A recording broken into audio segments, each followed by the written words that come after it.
lower urinary tract symptoms.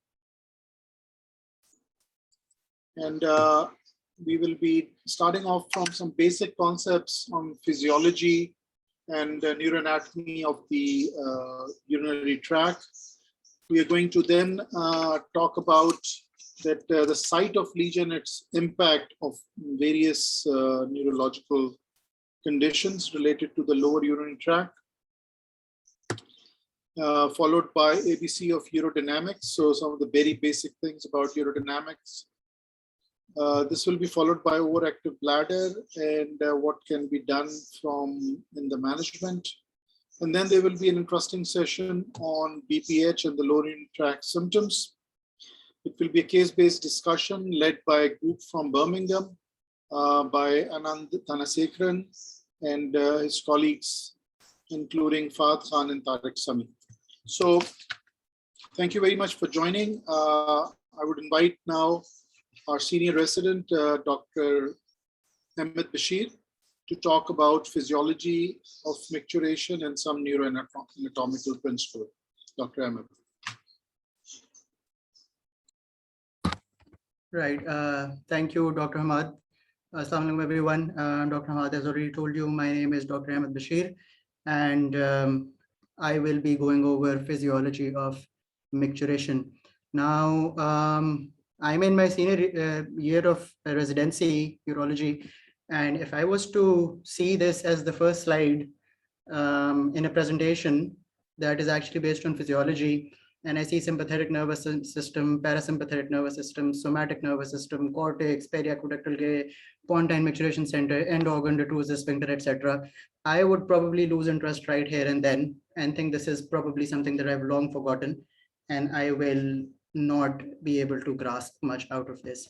So I have done my best, and okay, yeah. For this matter, I would want the attention of the trainees mostly, without any offense to anyone. I am probably top of the list, and maybe the faculty can refresh some of the basic concepts as well. I've tried to keep it very simple because the latter half is probably going to get complicated.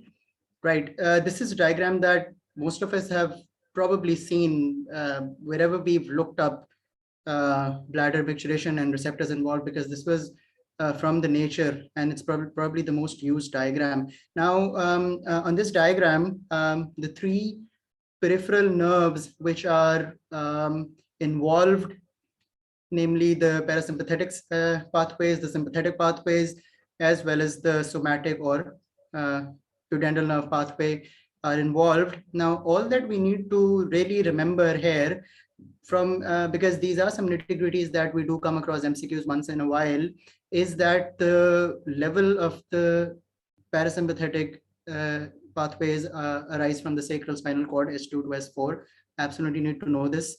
There is a sacral parasympathetic nucleus, very easy to remember. The nerve involved is the pelvic nerve.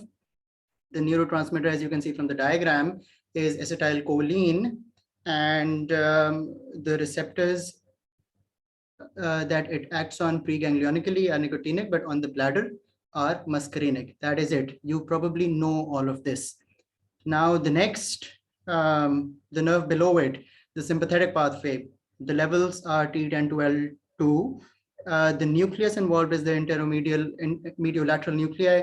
There are two nerves actually, hypogastric nerve predominantly, but sympathetics also travel through the pelvic nerve. So the pelvic nerve thereby conducts both sympathetic and parasympathetic pathways, or just like the previous parasympathetic pathways, all pre-ganglionic neurotransmission is mediated via acetylcholine.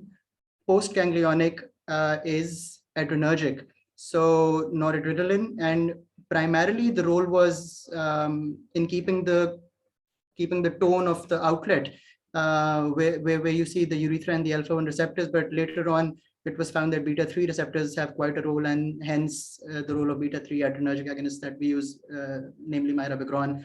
And the pre-ganglionic receptors, as always, is nicotinic, and post-ganglionic, as we said, is adrenergic. And the third and the last player of the peripheral nervous system is the somatics, which also arise from the same level. The onus nucleus is involved, and the nerve is pudendal. And for the AQ trainees who appeared in the exam, in the internal exam today, the nerve involved for the function of the external urethral sphincter is the pudendal nerve. Neurotransmitter again acetylcholine, preganglionic again nicotinic, and postganglionic nicotinic. So this is it for all that is happening at the level of the bladder. Now this is the simple part of it, and most of us already knew all of this.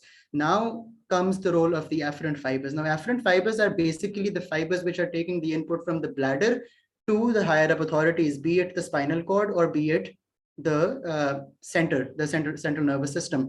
The most important of these fibers are the A delta fibers. Now A delta fibers are always active. You and I and everyone else with a normal bladder are sitting with some influx of urine coming into the bladder, and the A delta fibers are responding to this passive dilation, passive distension of the bladder, and or in other words, bladder filling. Now these are myelinated fibers and they have a low activation threshold, so they tend to start firing as soon as there is some filling of the bladder. And then there come the C fibers.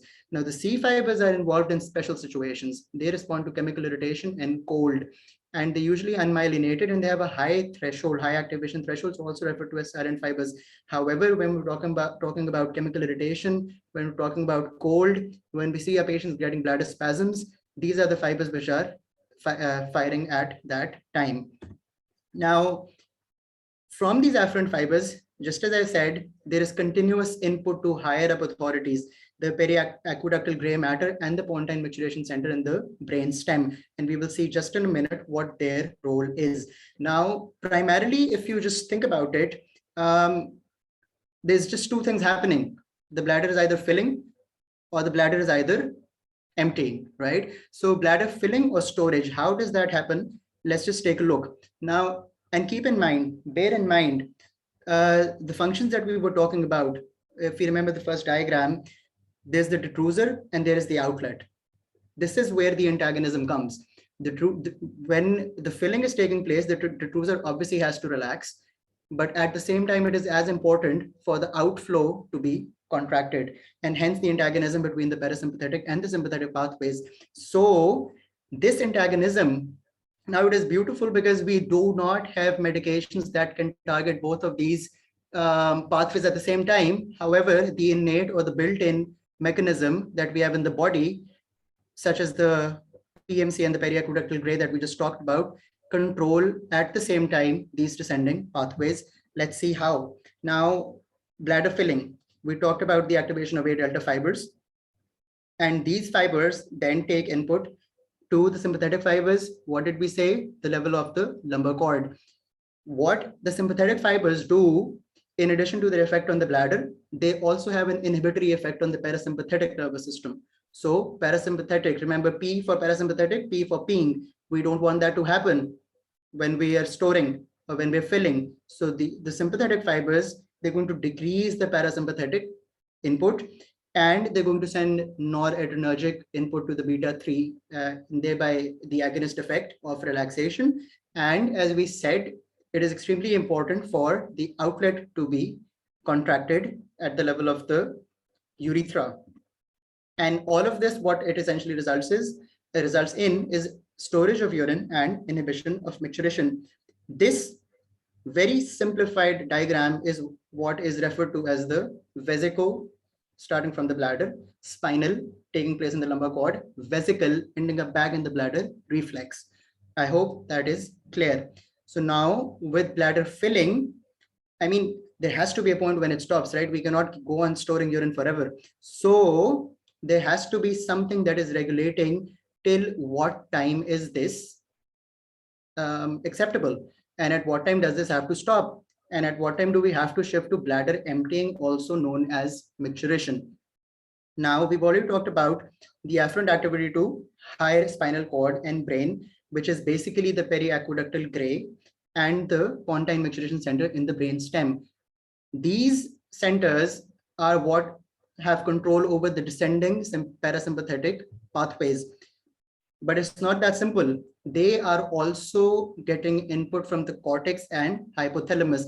And this is where our learned behaviors come into play. Our emotions come into play. How we know where we have to avoid, the appropriateness of micturition. This is why we have learned all our lives to not just go pee in the middle of a room. So this all is actually linked to all of this system in the periaqueductal gray and the pontine micturition center in the brainstem, which control the descending pathways. So now in the descending pathways, obviously because they want to pee, so they're going to activate the P or the parasympathetic, and the parasympathetic activity through its action on the detrusor through the receptors that we just saw are eventually going to lead to micturition. So at the same time, this is how they work. And this is why the pontine micturition center is also referred to as the switch, the on and off switch. Now we don't want to pee. That's fairly simple. You decrease your input to the descending pathways, or you inhibit the descending pathways, and then thereby decreasing the parasympathetic activity and letting sympathetic activity take precedence. So this is fairly what micturition is all about. And I hope this was very clear. I've kept it very short because a better understanding of it can arise from clinical correlates. And we are thankful that I'm being followed by Dr. Nazim, who is going to take over and talk about all that can go wrong, unfortunately, with all of this circuitry. So over to Dr. Nazim. Thank you very much for your time. And if you people have any questions, you can mention them on the chat box, but I'm sure they will probably be addressed somewhere in Dr. Nazim's talk. So thank you everyone once again for your time, and over to Dr. Thank you, Ahmed. I think this is a very short, brief, and lucid presentation. These are essentially very important concepts to understand the lower urinary tract symptoms, the dynamics between somatic and the autonomic nervous system, and the various components of autonomic nervous system, i.e. the parasympathetic interplay between the parasympathetic and the sympathetic nervous system, not only for the working of the lower urinary tract, but also for erectile function. So we can have lesions anywhere from the peripheral nerves to central nervous system, and in the central nervous system, the spinal cord, as well as going all the way up to the brain. In order to understand the site of lesion and its potential impact on the lower urinary tract, Dr. Nazim, who's an associate professor at Khan University, is going to talk about the level of lesion and impact on urinary tract. So remember, these two are very important presentations, after which we're going to move on to the clinical aspects, starting from urodynamics to overactive bladder and BPH in male LUTS. So over to you, Nazim. Thank you very much, Dr. Hamad. So I'm glad and I'm very thankful to Dr. Ahmed. He has made a very good presentation, a very simple but very good presentation to clear the concepts.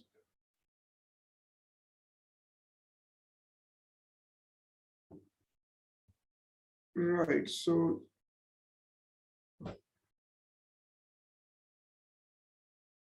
there is some technical issue.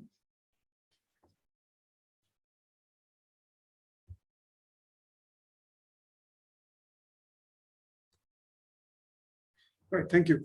So we are going to talk about the pathophysiology of neurogenic bladders. So lower urinary tract, which includes urinary bladder, urethra, and muscular urinary sphincter, is complex, and it requires intact nervous signal conduction and modulation at the peripheral level. So this includes the coordination between the nerves of pelvic region as well as neuronal centers in spinal cord and the brain. And this complex nervous network permits a smooth switching between the two principal but opposing functions of the lower urinary tract, which is the storage of urine in the bladder at low pressure and periodic voluntary total emptying of the bladder during voiding. So this is being explained by Dr. Ahmed, but I'm just going to give you a brief neuroanatomy. So he talked about the cortex. So cortex mediates the sensation and voluntary initiation of micturition. The pontine micturition center or periaqueductal gray, it mediates the coordination between the bladder and sphincter and helps to complete the voiding. And the spinal reflexes are generated at the sacral micturition center. And this is basically, this mediates the reflex bladder contraction, what he called as vesicospinal vesical reflex. Again, in the sacral part of the spinal cord lies the Onuf's nucleus, which controls the pudendal nerve and causes the guarding reflex. The sympathetic nervous system, starting from T10 level of the spinal cord to L2, mediates the receptive relaxation and inhibits the bladder contraction during the filling phase of the bladder. So I will skip through this slide. This is basically about the switching between the storage and as well as the voiding function of the bladder with the role of cortex and the pontine micturition center that Dr. Ahmed has already covered. The disturbances in nervous system leads to neuro-urological symptoms depending upon the extent of the lesion as well as its location. The patients with neuro-urological conditions can be symptomatic or asymptomatic and can develop a variety of complications, including urinary incontinence, recurrent UTIs, hydronephrosis, and eventually even renal failure. And this all is accompanied by negative impact on quality of life because of incontinence and UTIs, etc., and bothersome lower urinary tract symptoms.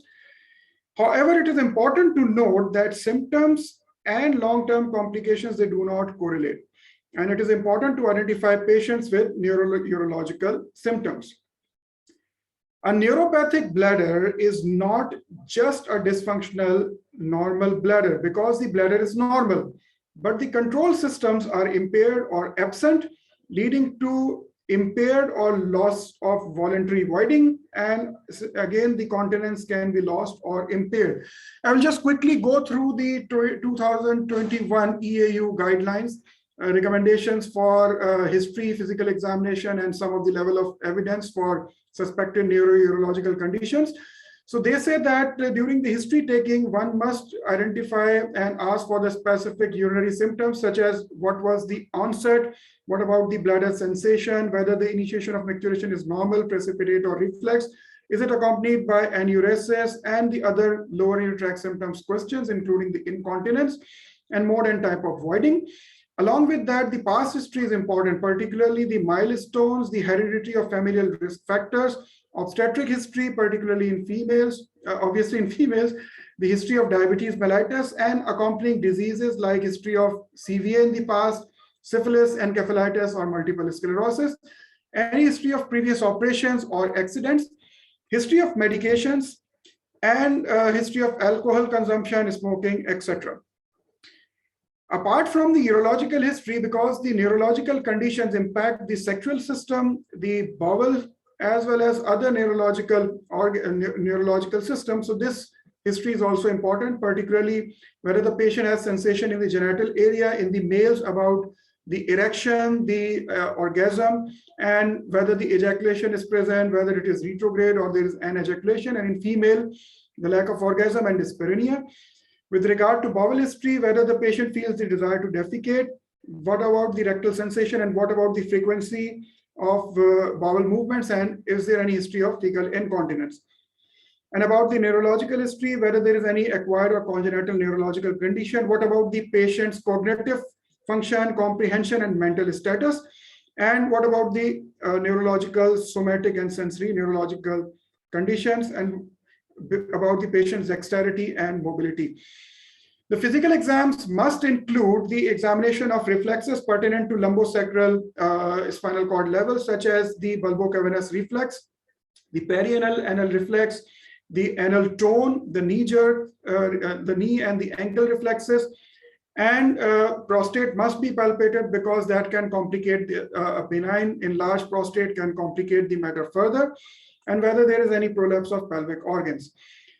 So the recommendation of EU guideline is that one must pay attention to existence of alarming signs such as pain, infection, hematuria, and fever, which warrant further diagnosis. And apart from history and physical examination, a routine urinalysis, blood chemistry, voiding diary, measurement of post-void residual volume and UFM, the quantification of incontinence, and urinary tract imaging is of utmost importance. Urodynamic investigation is the only method that can objectively assess the dysfunction of lower urinary tract. So now moving on to the localization of the lesion and the impact on the urinary system. So again, the knowledge of neuroanatomy and neurophysiology helps to predict which type of lower urinary tract symptom abnormality may arise from the lesion. And this lower urinary tract dysfunction, the vesico-sphincteric pattern, is dictated by a number of the factors. This is very important to remember, that the level of injury is very important, be it in the brain area, in the brain stem area, in the spinal cord, at which cord level, or at the level of peripheral nerves. What is the severity of injury? Is it complete? Is it partial? Is it one-time injury, or is it one-time lesion, or is it gradually progressing over the period of time? What is the etiology? Is it reversible or is it destructive? Is there any previous history of concomitant neurological conditions or urological conditions such as BPH or vaginal prolapse, and how the symptoms have progressed over the period of time? So this is a diagram where you can see, and the lesions can be classified at 4 levels. So this is the area of pontine micturition center in the pons. So the lesions can be classified as suprapontine lesion, including the areas of forebrain and midbrain. The lesions can lie between the pontine micturition center or at pontine micturition center and above the sacral part of the spinal cord, which is called as suprasacral lesions. Lesion can lie at the level of sacral spinal cord, and lesion can lie at the level of cauda equina or peripheral nerve. And all these have varying signs and varying impact on the lower tract. So this is a diagram, a schematic representation of the previous one, but it is important to realize on over here you can see the spinal cord, and over here you can see the level of the vertebra. So in adults, the vertebral level and spinal cord level do not lie adjacent. You can see that the thoracic spinal cord finishes somewhere at the level of T7, T8 thoracic vertebra. And similarly, the spinal cord ends at the level of L1 lumbar vertebra, beneath which lies the cauda equina. So let's take an example. So if a lesion lies at this level of the thorax, at this level of the vertebra, that is, if there is, for example, a T12 L1 prolapse of intervertebral disc, then it will not affect the T12 or L1 level of the spinal cord. Rather, it will affect the sacral part of the spinal cord.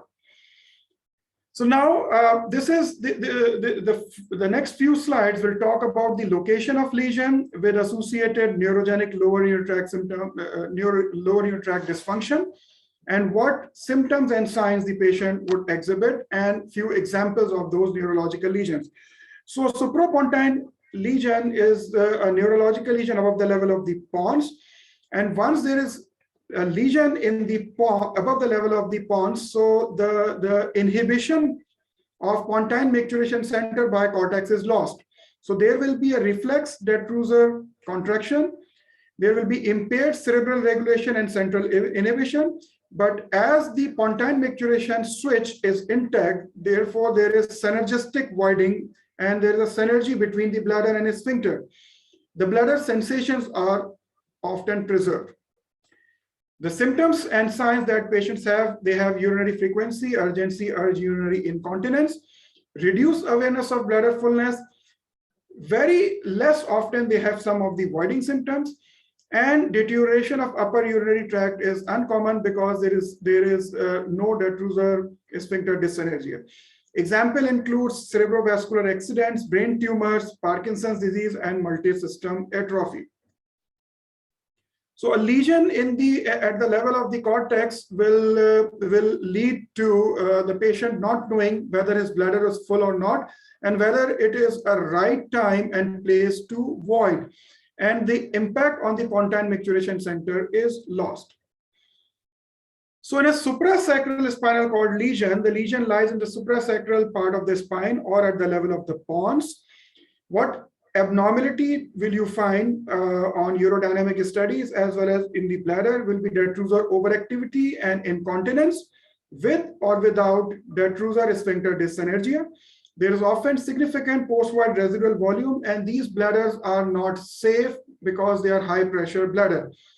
Patients usually exhibit both storage and voiding symptoms, and because of the high pressure bladder and DSD with raised PVR, there is significant threat not only to the bladder but to the upper urinary tract. and with subsequent repeated UTI and progressive bladder and upper tract deterioration, patients may eventually end up with the with end-stage kidney disease. Examples of this condition include traumatic spinal cord injuries, multiple sclerosis, the myelodysplasia such as meningomyelocele involving the thoracolumbar level of the cord, and myelitis of different etiology. Now, the injury or lesion at the level of sacral spinal cord can involve both the detrusor or parasympathetic nucleus as well as the onus nucleus, or it can predominantly affect either of these nucleus. In cases whenever there is injury or lesion to the detrusor nucleus, this is called as type A, mixed type A sacral spinal cord lesion. Because there is no parasympathetic drive, there will be detrusor areflexia and the detrusor will be acontractile. The sphincteric function is intact because of the intact onus nucleus. In mixed type B, which is less common as compared to mixed type A, the onus nucleus is disturbed, so there will be impaired sphincteric activity. However, because of the uninhibited detrusor nucleus, the bladder will be spastic. Patients will exhibit signs and symptoms of stress urinary incontinence with poor flow, Valsalva voiding with interrupted flow, and in cases of type A, there will be overflow incontinence. Conditions that lead to sacral spinal cord lesions include traumatic spinal cord lesions at the level of sacral cord, lumbosacral myelodysplasias, and sacral malformations. The infrasacral lesions include neurological lesions that affect the Cauda equina or peripheral nerves. Again, the bladder will be acontractile and it might accompany the stress urinary incontinence. There will be large capacity bladder with overflow incontinence. Example includes peripheral nerve conditions such as poorly controlled diabetes mellitus leading to diabetic cystopathy, and extensive pelvic trauma as well as radical pelvic surgery, radical pelvic gynecological, urological, or colorectal surgeries that can lead to infrasacral disturbance and neuro-urological symptoms. Mixed neuronal lesions include lesions of the neuronal pathways at the different levels of central nervous system. And because of involvement of the different levels, maybe such as mixed neuronal lesions are common in multiple sclerosis, which can affect the brain, the peripheral nerves, and the spinal cord. So the picture will vary, and these are the complex lower and lead to complex lower urinary tract dysfunction. And these conditions are often progressive, and in association with other conditions like diabetes and BPH, the signs and symptoms often progress and varies with the period of time. So this is the summary. So suprapontine lesion has patients with suprapontine lesions have predominantly storage symptoms. Ultrasound shows insignificant PVR volume, and urodynamics shows detrusor overactivity. This is a diagram which shows that in the suprapontine lesion, the bladder is overactive and sphincter is normoactive.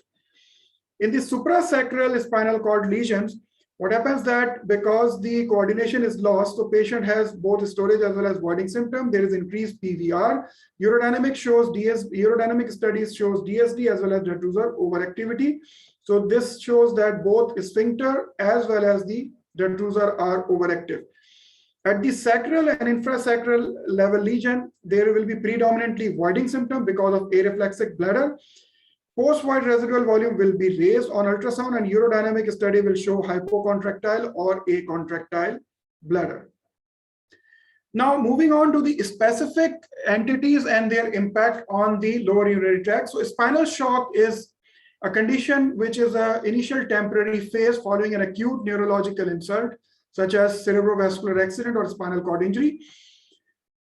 Immediately after this insult, there is loss of sensory, motor, and reflex activity below the level of injury, and there is temporary, complete, painless urinary retention, along with bowel and sexual conditions. So the transition is that within the days, the bowel sound starts to appear. In days to weeks, somatic reflexes appear, and there is a spasticity in the muscles. Within weeks to months, the bladder becomes reflexic. The bowel also show reflex activity and erections start. In months to year, if the injury is incomplete, the patient may gain voluntary movement and urethral sphincteric control. The ejaculatory functions are the ones which are the last one to recover. Another condition is autonomic dysreflexia, which usually accompanies injury to the thoracic or cervical spine, upper thoracic or cervical spine above the level of T6. What happens in this condition, which is a potential medical emergency, whenever there is a stimulus in the field of distribution of autonomic sympathetic nucleus, there is an unregulated sympathetic function below the lesion, and there is a compensatory autonomic response characterized by hypertension, bradycardia, piloerection, severe headache, and flushing above the level of the lesion, with pallor below the level of the lesion. And sometimes it leads to convulsion and hypertensive crisis. Treatment includes removal of the cause, moving the patient to the upright position. If the catheter is in place, it is blocked or leads to UTI, you need to change the catheter. You need to bring the blood pressure down by GTN spray, sublingual captopril, or sometimes IV, use of IV labetalol.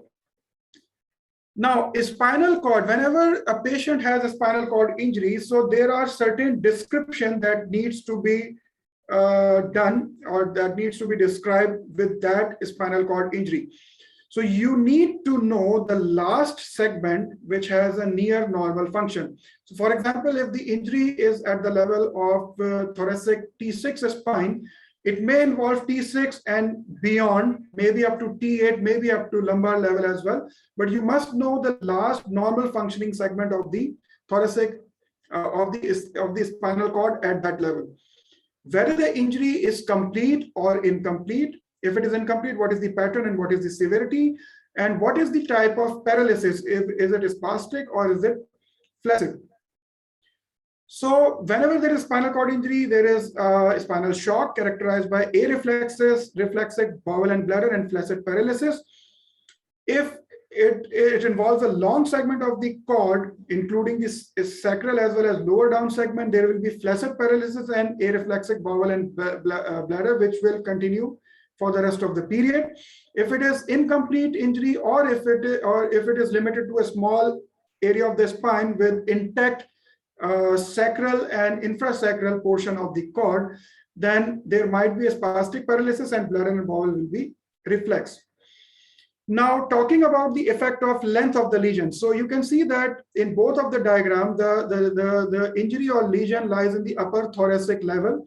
But here you can see the injury is confined only to a small portion of the thoracic spine. While in the right side of the diagram, you can see the injury involves much more thoracic portion of the cord as compared to the left one. So this is the example of certain conditions, the congenital conditions, acquired conditions, and the conditions which progress over the period of time. So the brain conditions which can have neuropathic bladder include, the congenital conditions include cerebral palsy, acquired conditions include stroke, head injury, and the progressive conditions might include multiple sclerosis, Parkinson's disease, and dementias. For the suprasacral spinal cord lesions, the common congenital conditions include neural tube defects such as meningomyelocele. Acquired conditions include spinal cord injuries, and progressive conditions include cervical and lumbar spondylosis, multiple sclerosis. For the sacral spinal cord and peripheral nerve conditions, again, the congenital conditions that involve include meningomyelocele, sacral agenesis, and anorectal anomalies. Acquired conditions include Cauda equina syndrome, spinal cord injury, and peripheral nerve injury from radical pelvic surgeries. And progressive conditions might include peripheral neuropathy because of the acquired conditions. I will just briefly touch upon 4 or 5 conditions which can have impact on the lower urinary tract system. Dementia is a condition, debilitating condition, which is characterized by atrophy and loss of both gray and white matter. It predominantly affects the frontal lobe, which mediates the task related to memory and mentation. So most of these patients with dementia have urinary incontinence because of both of these factors. First, there is loss of cortical control over pontine micturition center. So patient lose the awareness of desire to voluntary void with having rectusal overactivity. We all know that Parkinson's disease is a neurodegenerative disorder because of the degeneration of neurons in the substantia nigra. And this disease is characterized by bradykinesia, rigidity, and tremors. Majority of patients present with overactive bladder symptoms, but they might have detrusor underactivity, DSD, and bladder outflow obstruction. Multisystem atrophy is also known as Child-Drager syndrome. It's a progressive neurodegenerative disease of unknown origin. It is characterized by late diagnosis, and patients generally have symptoms for years, urological and neurological symptoms for years before the diagnosis is being made.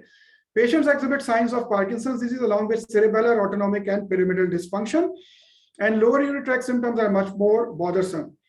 It leads to decreased bladder compliance, detrusor overactivity, and patients have difficulty in initiating and maintaining the voiding. Multiple sclerosis is a demyelinating disease of central nervous system, which is characterized by relapsing, remitting, and progressive course. And it involves optic nerve, pyramidal tract, abnormality leading to ataxia, poor bowel function, lower urinary tract symptom, lower urinary tract dysfunction, and sexual dysfunction.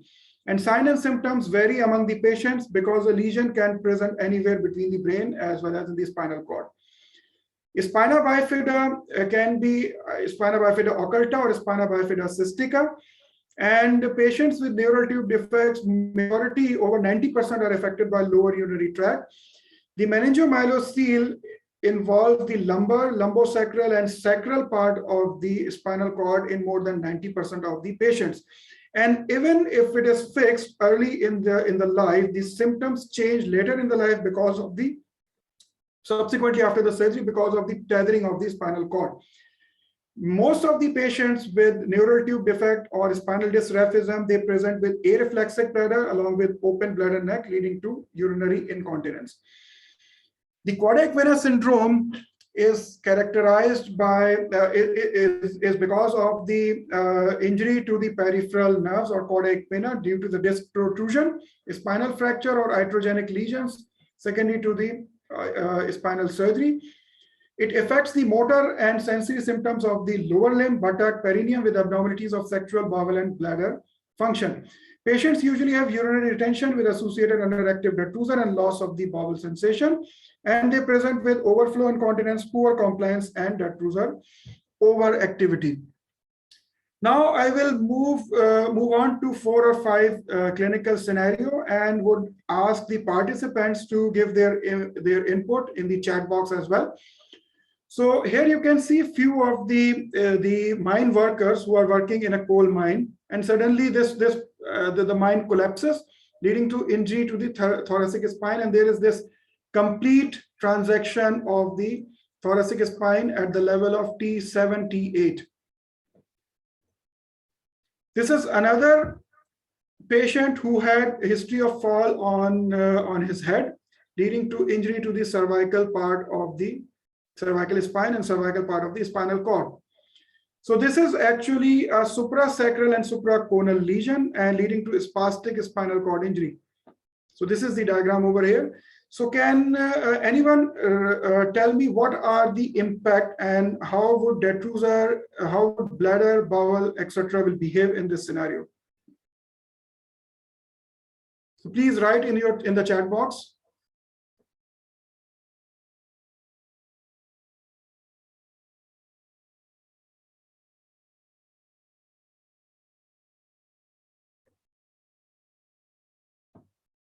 So no comments. So the sensations, there will be autonomic symptoms. The coordination will be lost. Completion of voiding will be lost. And there will be because of the suprasacral lesion, there will be dyssynergic reflex voiding with poorly sustained bladder contractions, poor compliance, and leading to a potentially unsafe bladder. The next scenario, a young child with history of injury to his brain. This is a CT scan. You can see that there is injury to the frontal lobe along with the fracture of the skull. So this is a suprapontine lesion. So the control of pontine micturition center is lost. So what are we expecting in this situation? Please write in the chat box.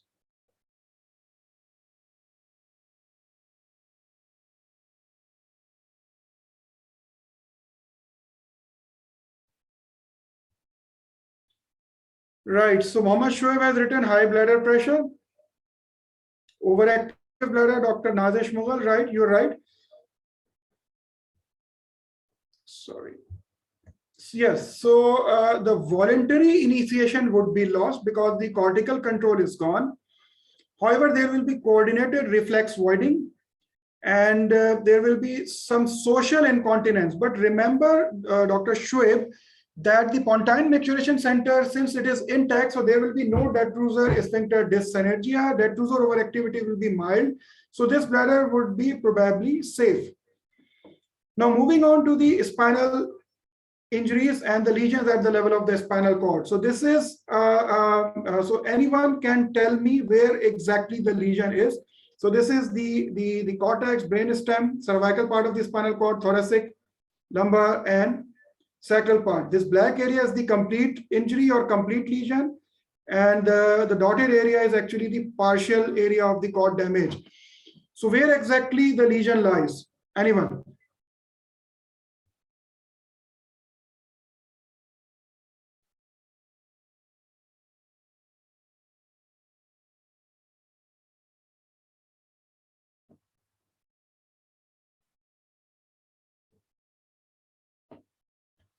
So this is actually a T2 spastic paraplegia. Remember, you must know the normal part of the cord, normal functioning cord. So the T2 must be over here. So this is a T2. This will be a spastic paraplegia because the sacral part is intact, and this is a cord injury. So because the sacral part will be intact, so what will happen to the bladder, bowel, and sexual function?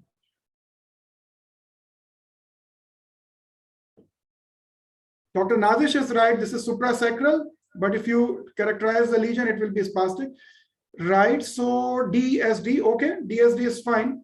But whether the bladder will function or not, bladder will be high pressure with upper tract in thread. Very good. Detrusor and bladder will be overactive. Very nice. So bladder will have a reflex activity, bladder, because the sacral part is intact. So bladder will have reflex activity. So bladder will be reflex. What about bowel?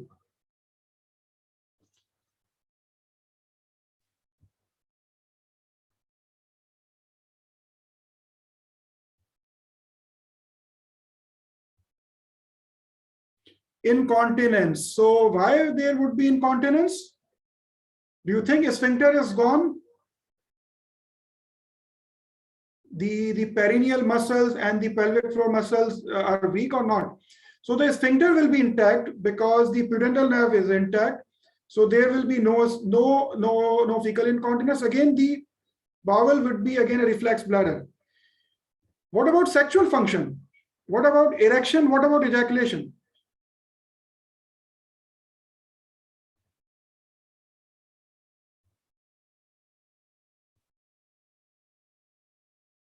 So erection is intact, right? So erection would be intact, but will patient be able to, initiate the erection or not? Dr. Sana has mentioned that ejaculation would be effective. So the injury is confined. It starts from T2 and it is actually ending above the level of the sympathetic output. Above it finishes. So the thoracolumbar part of the parasympathetic output is intact. So the patient would not be able to achieve erections, but will have reflex erections and reflex ejaculations. But the injury being in the upper thoracic area, patient would exhibit the autonomic dysreflexia. Next thing, so the injury is over here. It involves the lower thoracic and upper lumbar part of the cord. So the injury is T10, spastic paraplegia. What is the impact on bowel, bladder, erection, and ejaculation in this case?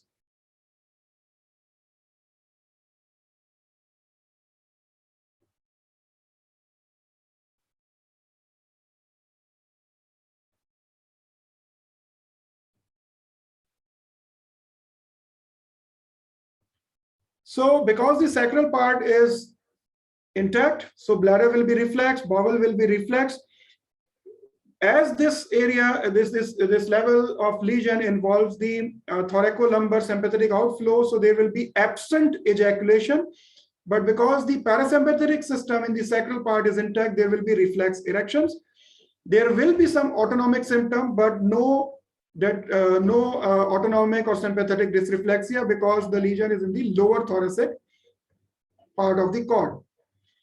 So this is a lesion which is starting at T6 level. So the normal part of the cord is T6, but the lesion or the injury is extending all the way down to the sacral part of the cord. So will this be a spastic or flaccid paralysis?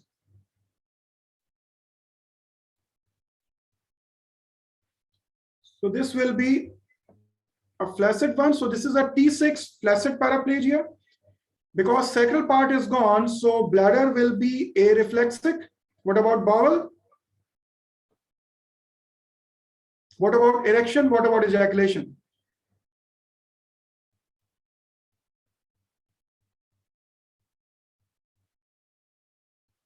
So you can see here that the incontinent bowel, okay, because the sphincter function is gone, areflexic, very good. The thoracolumbar sympathetic as well as the parasympathetic output is gone.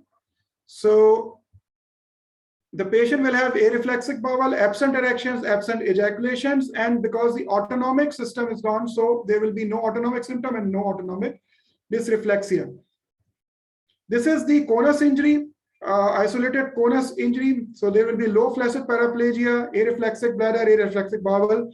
There will be some psychogenic erections, because a portion of sacral part is intact, and there will be psychogenic emission because the parasympathetic part is also intact. So this is the last slide. Again, this is for the third time we are reviewing this. So in the brain conditions, for example, in the CVA bilateral or CVA or central lesions, or in the cases of brain tumors, etc., what happens to the bladder? The bladder becomes overactive. There is neurogenic detrusor overactivity, and it is less common to have an underactive bladder. What happens to sphincter? Sphincter function is usually normal, and the bladder and bowel activities are coordinated. In suprasacral spinal cord lesion, what happens to the bladder? The bladder becomes overactive with neurogenic detrusor overactivity. Sphincter function, there is uncoordinated sphincter activity with the bladder, leading to detrusor sphincter dyssynergia. And in cases of sacral as well as peripheral nerve conditions, the bladder would be underactive. There will be impaired bladder compliance in some cases, and particularly later on because of the subsequent fibrosis. And sphincter function is also underactive. Thank you very much.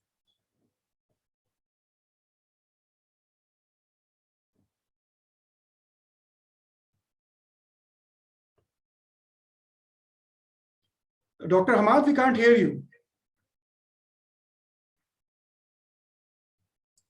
My apologies. So Nazim, thank you very much. You have very nicely simplified and comprehensively explained the difficult concepts, something that as clinician we all need to know.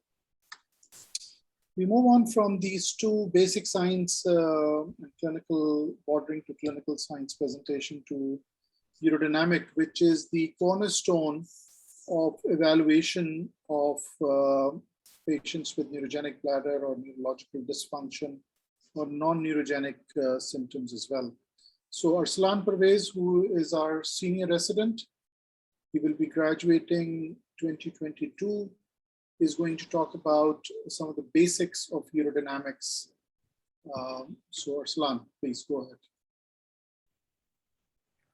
Thank you so much, sir. I hope I'm audible. Am I audible? Louder. Yes, we can just hear you. All right, sir. So over the next 20 minutes, we'll be talking about the urodynamics.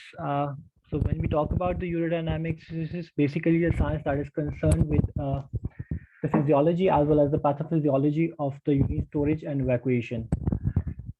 And the basic aim of the urodynamic is to reproduce the patient's symptoms and provide a pathophysiological explanation by correlating those symptoms with the patient's urodynamic findings.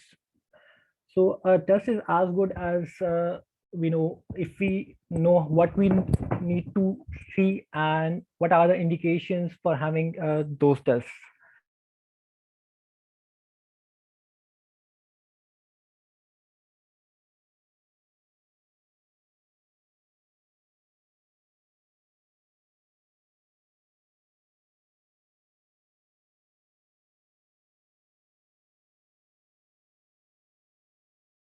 Or urinary incontinence, or there is mixed incontinence. Similarly, the patients who have neurogenic bladder and before moving on to invasive treatments, we need to have urodynamic findings. This is the EAU recommendations on which patients do we need to have pressure flow surgery, that is.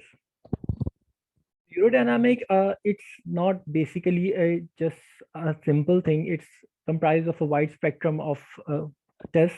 We have the non-invasive urodynamic test, then we have invasive and the complex urodynamics. And today we'll mainly be focusing on the cystometry. That is a relationship between the storage and the voiding symptoms, and basically the filling phase and the voiding phase. So prior to moving on to urodynamics, you need to have a knowledge about what is the prerequisites, how a setup is performed, and how these tests are being done. Maturation is a private matter, and unless this is respected, urodynamics will be less than satisfactory.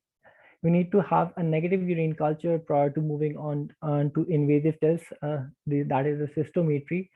The patient should not be having constipation, and you need to review the history in terms of what's the bladder capacity, is there any incontinence, and what kind of medications the patient is taking, whether he is taking some antimuscarinics or not, or he's on alpha blockers. So we need to stop those medications prior to moving on to these tests. Then again, the indication that is very important, you need to have a review question prior to moving on to these tests. And the review question would be whether I'm looking for a bladder outlet obstruction, do I have incontinence in my mind, or if there is neurogenic bladder that I want to find. So we have in urodynamics, if you look at and you have just the uroflow meter, this is the flow meter, and this will be your non-invasive test, the uroflowmetry. But when we combine the uroflowmetry with the pump and the transducer, we have the filling phase, and this together we get the invasive urodynamics. So this is the chair of the urodynamics, and here we can see that this is the pump with the transducers being attached, and these transducers are basically kept at the level of the symphysis pubis to measure the readings. Similarly, when we attach the fluoroscope, we get the video urodynamics. So basically, going to the basics of the urodynamics, how these tests are being done is you have a catheter that is placed per urethrally into the bladder to measure the vesical pressures. Then there is another catheter which is put into the rectum, and as Dr. Nazim has already explained, you need to have physical examination of the patient. You need to do a digital rectal exam prior to putting in this rectal catheter to look at the anal tone and if there is any impaction. And this rectal catheter will give you ultimately the abdominal pressures. So we have the vesical pressures coming from the catheter that is placed into the bladder. We have a rectal catheter which is giving us the abdominal pressure. But what actually needed is the P detrusor, that is the detrusor muscle pressure. And this is actually a calculated pressure that we get by subtracting the abdominal pressures from the vesical pressures, and we get the P detrusor. So when we talk about your cystometry, this is basically a combination of a filling phase and the voiding phase. So in the filling phase, we have This is, you can see that we have the detrusor pressure, which is actually a calculated pressure. Then you have the vesical pressures and the abdominal pressures. And on the other hand, we have the voiding phase, where we are looking at the detrusor and the flow. So you need to know what are the things that you need to look for in the filling phase. And basically there are 5 things that we need to look. One is the sensations, whether the sensations are intact or not. The other is the capacity.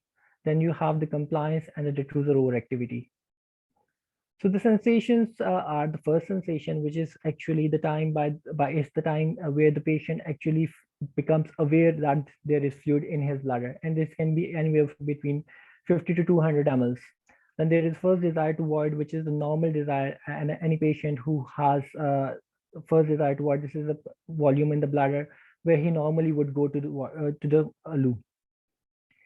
A strongest desire is one in which there is no fear of leakage and the patient can hold on. And then there is urgency where there is fear of leakage and the patient would not be able to hold on and he has to go to the loo. Right before the urgency, at the time of the urgency, the capacity, that the amount of the bladder, the volume that we have in the bladder, it gives you the maximum cystometry capacity.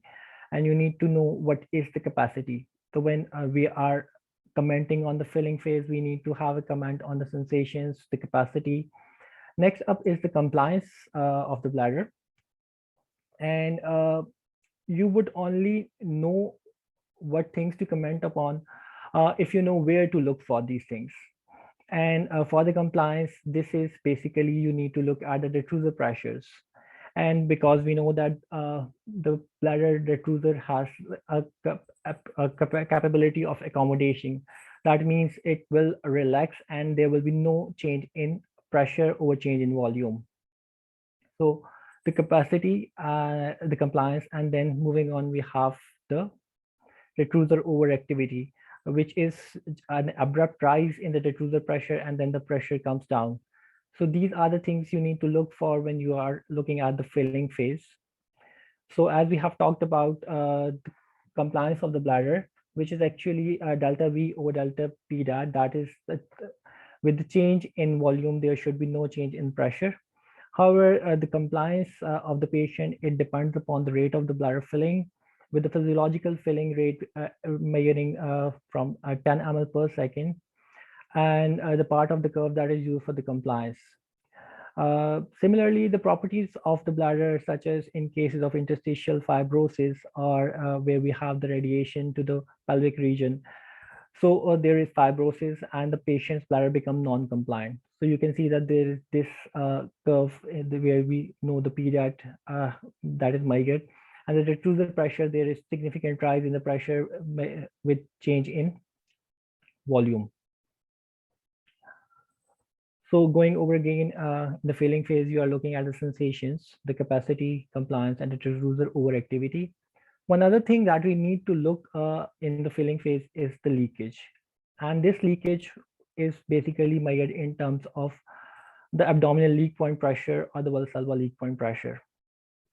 So the abdominal leak point pressure or the Valsalva leak point pressure is the pressure at the time of Valsalva or the cuffing, with which there is raised abdominal pressure and the patient leaks some amount of urine. However, when you look at the detrusor pressures, there should be no contraction in the detrusor. On the other hand, the detrusor leak point pressure is the detrusor pressure over which there is leakage, however, no associated detrusor contractions or no increase in abdominal pressures. And the abdominal leak point pressure is important to look for stress incontinence. However, the detrusor leak point pressure is important for the protection of the upper urinary tract, and no damage will happen to the upper urinary tract.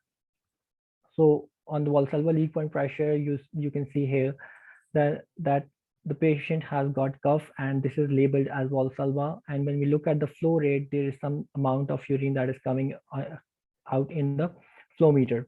So this is the Valsalva leak point, and we can see that on Valsalva, the patient has some incontinence. So this is labeling as stress urinary incontinence. You can have this thing because of intrinsic sphincter deficiency or because of the hypermobility of the sphincter. On the other hand, when we talk about the detrusor leak point pressure, so this is the detrusor pressure with a significant rise. And when we look at the flow, there is some amount of urine that is coming outside. And you see that this is the pressure that is 32 centimeter of water where the patient has leaked. And this is important in terms of upper urinary tract damage. So you can see that the patient has got reflux, and on the other hand, he has got a hydronephrotic kidney because of this non-compliant bladder and the increased detrusor leak point pressure. The second part of the curve is the voiding phase. And in the voiding, the two important things that you need to look for is the detrusor pressures and the amount of the flow that it has got. So this is basically a uroflowmetry test with the detrusor pressures added to them. Based on this test, you will find that the patient has bladder outlet obstruction, which is measured in terms of outlet obstruction index or the Abraham-Griffiths index, which is P at Qmax minus 2 Qmax, and the patient could be labeled anywhere between obstructed to unobstructed. So this is basically a summary of what I have talked till now. So cystometry is to measure the pressure volume relations of the bladder. It comprises of two phases, the filling phase and the voiding phase. And the things that we have to look for the filling phase are these 5 important things. I would like you to remember these things and to comment upon these things when we go and move on to the cases. So the capacity, the compliance, sensation, stability, and the bladder outlet in terms of its leakage or the competent or incompetent. However, in the voiding phase, you need to look for the detrusor contractility, the bladder outlet, whether it's obstructed or normal or unobstructed, and the post-void residue. So these urodynamic tests, these are actually, they need to have a standardization of the terminologies, and the International Continence Society has standardized that you need to quantify capacity in terms of whether there is a reduced capacity or a normal capacity or it's an increase. I hope the basic concepts have been clear till now, and we can move on to certain cases. So moving on, we have our case number 1. So this is an 81-year-old gentleman with multiple comorbids who presented and had a history of lower tract symptoms for the last 3 years that comprises of both the storage as well as the voiding symptoms. This patient had been on solifane, mirabegron, and the tamsulosin. So in our history review, we said that the patient's medications are very much important. And prior to moving on to the urodynamic test, these anticholinergic medications, they need to be stopped at least 1 week prior to moving on to these tests. So his digital rectal exam showed that the digital rectal exam, the anal tone was normal. His prostate was around 50 grams and smooth. Ultrasound showed a pre-void of 294 with a significant post-void of 142 cc and poor Qmax of 8 ml per second. So the question that we had here in our mind is an 81-year-old gentleman, keeping in view the EAA guidelines, which say that any patient who is over 80 and he has a lower tract symptoms and moving on to some surgical intervention, you need to get a urodynamic test on these patients. So we did perform a urodynamic investigation on this patient. This patient had both stress as well as this patient had both the storage as well as the voiding lower tract symptoms. So this is the filling phase of the urodynamics. Here we have the vesical pressure, the abdominal pressure, the detrusor pressure, the flow, and the vesical volume, that is the volume of the water that is infused. So when we look into the urodynamics, we need to know a few important things. Number one, these peaks that we can see in all the 3 pressures, that is vesical pressure, the abdominal pressure, and the detrusor pressure. And these 3 peaks, basically, they are the cuffs, and you need to perform these tests to know if the patient has all these 3 lines, they are patent or not, and they are working. So in this patient, when we perform the urodynamic test, initial part of the urodynamic test, the compliance was pretty much normal. But later, in the later half, the patient had a rising compliance, and this activity that we can see in the filling phase, which should not have been there. This is basically the detrusor overactivity, which is terminating into, and there is this terminal incontinence that we can see in the filling phase. When we look at the pressure bladder capacity, you need to know the amount of the volume that has been infused. And in this case, we infused around 181 mLs. So around 181 mLs, the patient had a rising detrusor pressures. There was some leakage. He had a rising non-compliant bladder, and the sensations were pretty much reduced.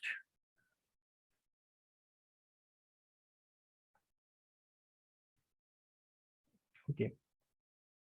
So the infused volume was around 161 mLs. He had a significantly reduced sensations. First sensation at 131 ml, the second sensation at 163, and we had to stop at 174 mLs because the patient could not hold anymore and he leaked some amount of urine. The other part of this curve would be the voiding phase, and this is the voiding phase. In the voiding phase, we can see that the detrusor pressures are well above 100. So this patient has a high pressure system. But on the other hand, when we look at the flow with this high pressure, the flow is pretty much poor. It's less than around 10 ml per second. So it's around roughly maximum up to 8 ml per second. So this patient had a high flow system and poor high pressure, poor flow system. So keeping in view the history and the urodynamic test that we had, you need to make an assessment, a diagnosis, and management. So in the filling phase, you have to comment on these 5 things in your assessment and make a diagnosis, and then move on to the management. So in this case, we had a small capacity bladder of around 161 mLs. He had an abnormal low sensations with a lower compliance and terminal detrusor overactivity, which was terminating into incontinence. However, on the voiding phase, we had a high pressure system with a poor flow and significant post-void residue. So a working diagnosis is bladder outlet obstruction, and your management based on his history and the findings would be to go for a TURP and anticholinergic medications in this case. So in the second case, I would like,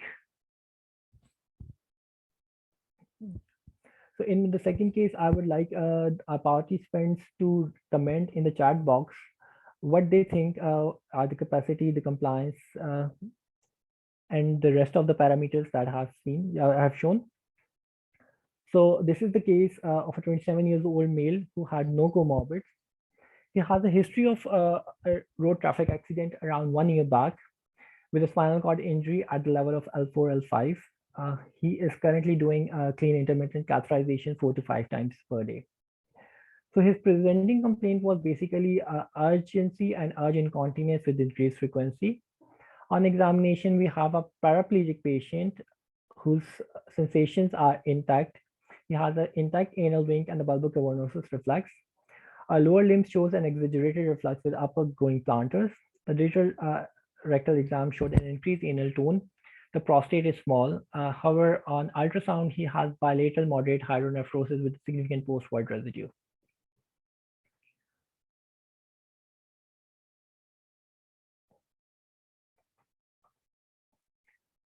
So this is the filling phase of this patient. I'd like you to write in the chat box what are the different things that you can see. So number one, first thing first, these peaks that you see in the filling phase, what these peaks correspond to.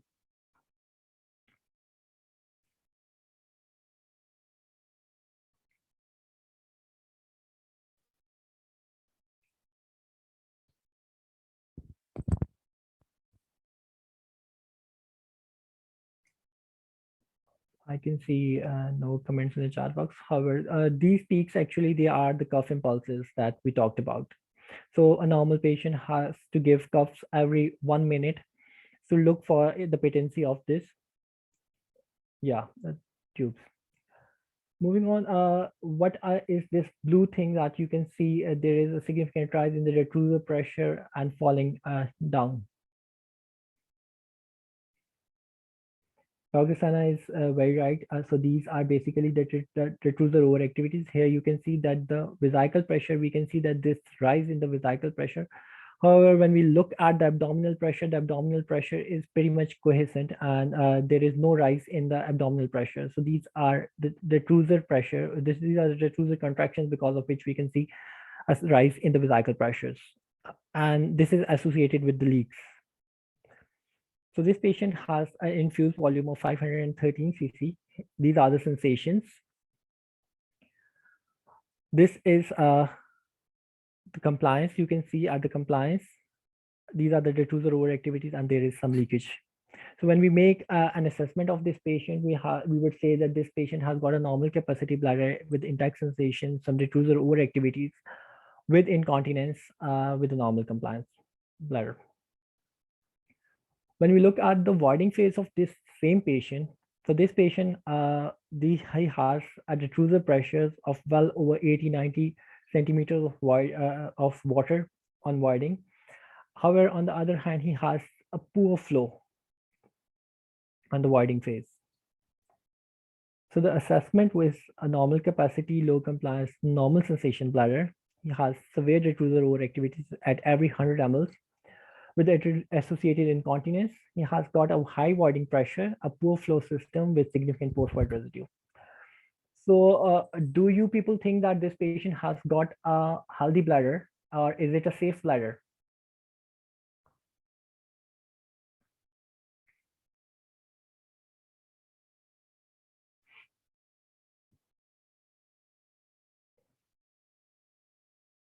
Yes, so this is not a safe bladder. This patient has significant high retrusor pressures with a poor flow, and he is at risk of having upper tract damage. So the treatment in this patient would be to go for the anticholinergics, keep this patient on clean intermittent catheterizations, have intravesical botulinum toxin, and the role of sacral neuromodulations. Moving on to case number 3. This is the case of a 49 years old female. She has history of depression, underwent a fibroid hysterectomy for fibroid uterus, and she presented to us with history of lower tract symptoms, with basically the voiding symptoms which were refractory to anticholinergic medications, having both stress urinary incontinence and urge urinary incontinence. So on examination, the PAD test was positive on cuff. There was no pelvic organ prolapse. She had bilateral kidneys were normal, and post-void residue for only around 23 ml with perivoid of 790 ml. So can you guys comment on this filling phase of this patient?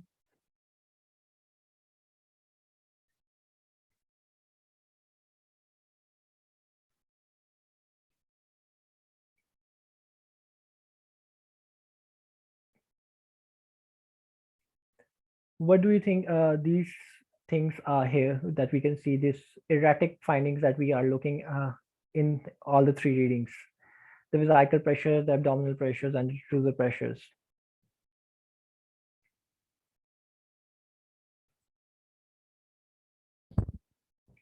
These are basically the artifacts that we are looking at. She has some leak or incontinence with the rise in retrusor pressure, and she has basically a stress incontinence. And when we look at the voiding phase of this patient, her retrusor pressures are pretty much within the normal limit, and she has a normal flow. So assessment is a normal capacity, normal sensations, a normal compliant bladder with terminal retrusor overactivity with associated incontinence. She has a normal voiding pattern, normal pressures with a normal flow and insignificant post-void residue. She had mixed urinary incontinence, and the treatment that we had for her would be anticholinergics with some TVTs and TOTs. This was the last case for today. I hope you guys learned something. If you have any questions, please feel free to ask in the chat box. Thank you very much, Arslan. I think you have done justice to the topic. We move on to the next presentation, and this is by Professor Raila Mohsen. She is gynecologist. However, she has branched out into urogynecology. She did fellowship from Australia, and subsequently she has trained a wide number of people into the fellowship of urogynecology. And Dr. Mohsen is going to talk about overactive bladder from behavioral modification to surgical treatment. Rahila, floor is yours. Thank you, Hamad. I hope you guys can hear me. Yeah, we can hear you, we can see you. Okay, thank you very much. So my slide sharing should work actually. Share screen. Yes.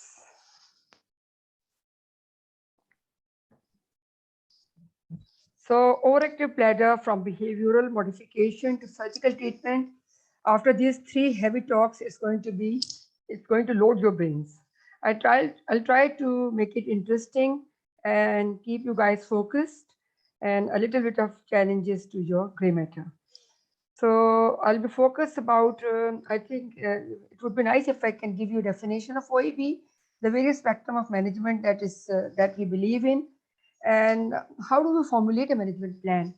What do we do in practice, and what is available in hand? What is in this Southeast Asian zone? How do we choose the mode of treatment? And finally, the take-home message. So everybody, I guess, here are the urologists, or I could hardly see any urogynecologists.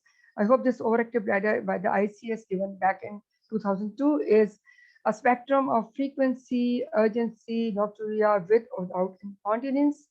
If this is with incontinence, so a little bit of change from urge, they now call it as urgency incontinence, and this is going to be a wet OAB.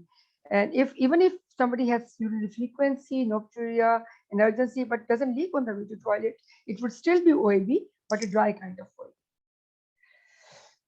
So what is the guideline to begin treating, to begin formulate a management plan for OAB? The AUA and SUFU, both guidelines state, and it's a mandatory, the clinician should engage in diagnostic process to document symptoms and signs that characterize OAB and exclude other disorders. And how do we exclude in the busy clinic, for example, Tuesday clinic, I used to have 66 patients with urogyne, and I formulated this mini mental examination to just exclude what the Nazim said about the Parkinsonism, dementia, and multiple sclerosis. So it is a mandatory because it is a must thing, because if you don't do this, then the anticholinergic therapy might aggravate the symptoms of neurological diseases. So it's a must thing. So now from behavioral intervention to the spectrum of to surgical treatment of OAB. So what is behavioral intervention? I've read about more than 50 papers, not now, but because we had a trial of overactive bladder at AKU.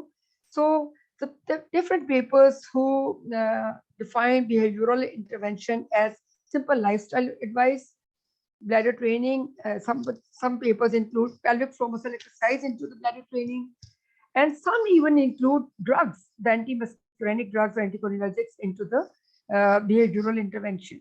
Well, I disagree with that. I would say that the good bladder habits, including lifestyle, like if you are into coffee and tea or alcohol, or you're drinking a lot, then start using decaffeinated coffee and reduce the drinking from habitual to maybe social drinking, and the things like that. So this is good bladder training, avoid constipation. It's very hard to say and to practice that maintain your weight or reduce weight reduction, or how to avoid obesity or even treat obesity. Well, I think now we have an obesity clinic at AKU. And bladder training is again a very challenging part, because how many would have this access to pelvic floor muscle training? For example, even at AKU, we don't have pelvic physiotherapist. So what we rely upon is that the general physiotherapist would train along with the urologist, somebody like Dr. Nuzhat or me, gain hands-on experience in clinic and would start practicing pelvic physiotherapy. But that's not what the literature says. When we talk about pelvic floor muscle training, we talk about the pelvic physiotherapist who would use the biofeedback assisted training. And that's actually is very effective training. And then, as I said, the drugs, somebody would say in the first line of management or along with the behavioral intervention, I would say no, it's a second line. And then the third line, and Botox, surgical treatment, sector neuromodulation, and the others. We'll discuss one by one. So according to my own definition, the first line or initial management begins with the lifestyle. As I said, the weight reduction, avoid constipation. Don't take this Nestle bottle long. Drink according to the desire of the body, temperature requirement. For example, in Karachi, with the 42 degrees this year, you might as well need 3 liters or maybe even more than that. But just as a fashion of Nestle drinking is not advisable, because remember what goes in, that comes out. Then you see we teach little bit of like the cross leg positions, or gradually postponing the desire to make till you attain a normal avoiding volume that would be optimal. And then we start giving Kegels exercises or the pelvic floor muscle training. Simply we teach patients by putting hand in the posterior vaginal wall, but eventually they learn it. If very few would learn this, very few would be compliant. So I'll just refer to my own study, but I guess this paper says that the optimal duration is 4 to 8 weeks. In my practice, I use a minimum of 12 weeks or 3 months. The second line, according to this paper and my own definition, is second line includes pharmacotherapy. And this is initiated if this behavioral intervention, which is the lifestyle, good bladder habits, and pelvic floor muscle training with or without biofeedback. So this first line is a big spectrum, which whatever you do would reduce this burden of OAB to less than 30%. And probably in overculture, it's not available one. And second, compliance is the major issue. So most of the setting in Pakistan, we begin with the pharmacotherapy. And patient is also, they're short of time, they may not be able to learn for so many other reasons. So the current classes of medication include anticholinergics, beta-3 agonists. I guess everybody has an access to these medications. Choice of class of medication depends on age, comorbidities, concomitant medication, formulary restrictions, like the absolute contraindications, and trial of pharmacotherapy. According to this AUA guideline is 4 to 8 weeks. I would say 12 weeks. And of course, we have to manage. We have to not manage. We have to first counsel the side effects. For example, with antimuscarinics, most by and large women would get constipation and dryness of mouth. Well, with the M3 selective antimuscarinics, sulfenacine and dariphenacine, this dry mouth and constipation is markedly reduced. This beta agonist is contraindicated in uncontrolled hypertension. We do counsel about to guard against the high blood pressure. So this is my own study, and we had this overactive bladder trial back in 2014. It was published in 2018. This is the effect of bladder training and behavioral intervention in female patients with overactive bladder syndrome. And we were lucky to have 3 arms of study, arm A, B, and C. The A arm included those who only received good bladder habit and behavioral intervention. Group B, 50 patients in each. Group B received the pelvic floor muscle training at home, which was taught in the clinic, in my own clinic, and then later they were asked to practice at home. The 3 is thanks to Nahid Kapadia, who was our pelvic physiotherapist. Now she has moved outside Pakistan, but she used to do biofeedback assisted pelvic muscle training and gave us the wonderful results. So our primary objective was to see the efficacy of these 3 arms, intra-group and both intergroup. And the secondary objective was to assess the improvement in symptoms by each method independently and comparison with each other. So, and the aim was to define the first line of management among this behavioral intervention. And let's see what we got. This is the pair tree test, which showed we used this urogenital distance inventory short form and the impact incontinence questionnaire short form 7. And for all these arms, and the study continued for good 3 years with 47 follow up in the group arm A, which is just restricted to bladder training with good bladder habits, and B and C had 50 groups in each. And you see, if you look at the p-value, it shows the marked reduction in the urogenital distress inventory scores before and after treatment and IIQ 7.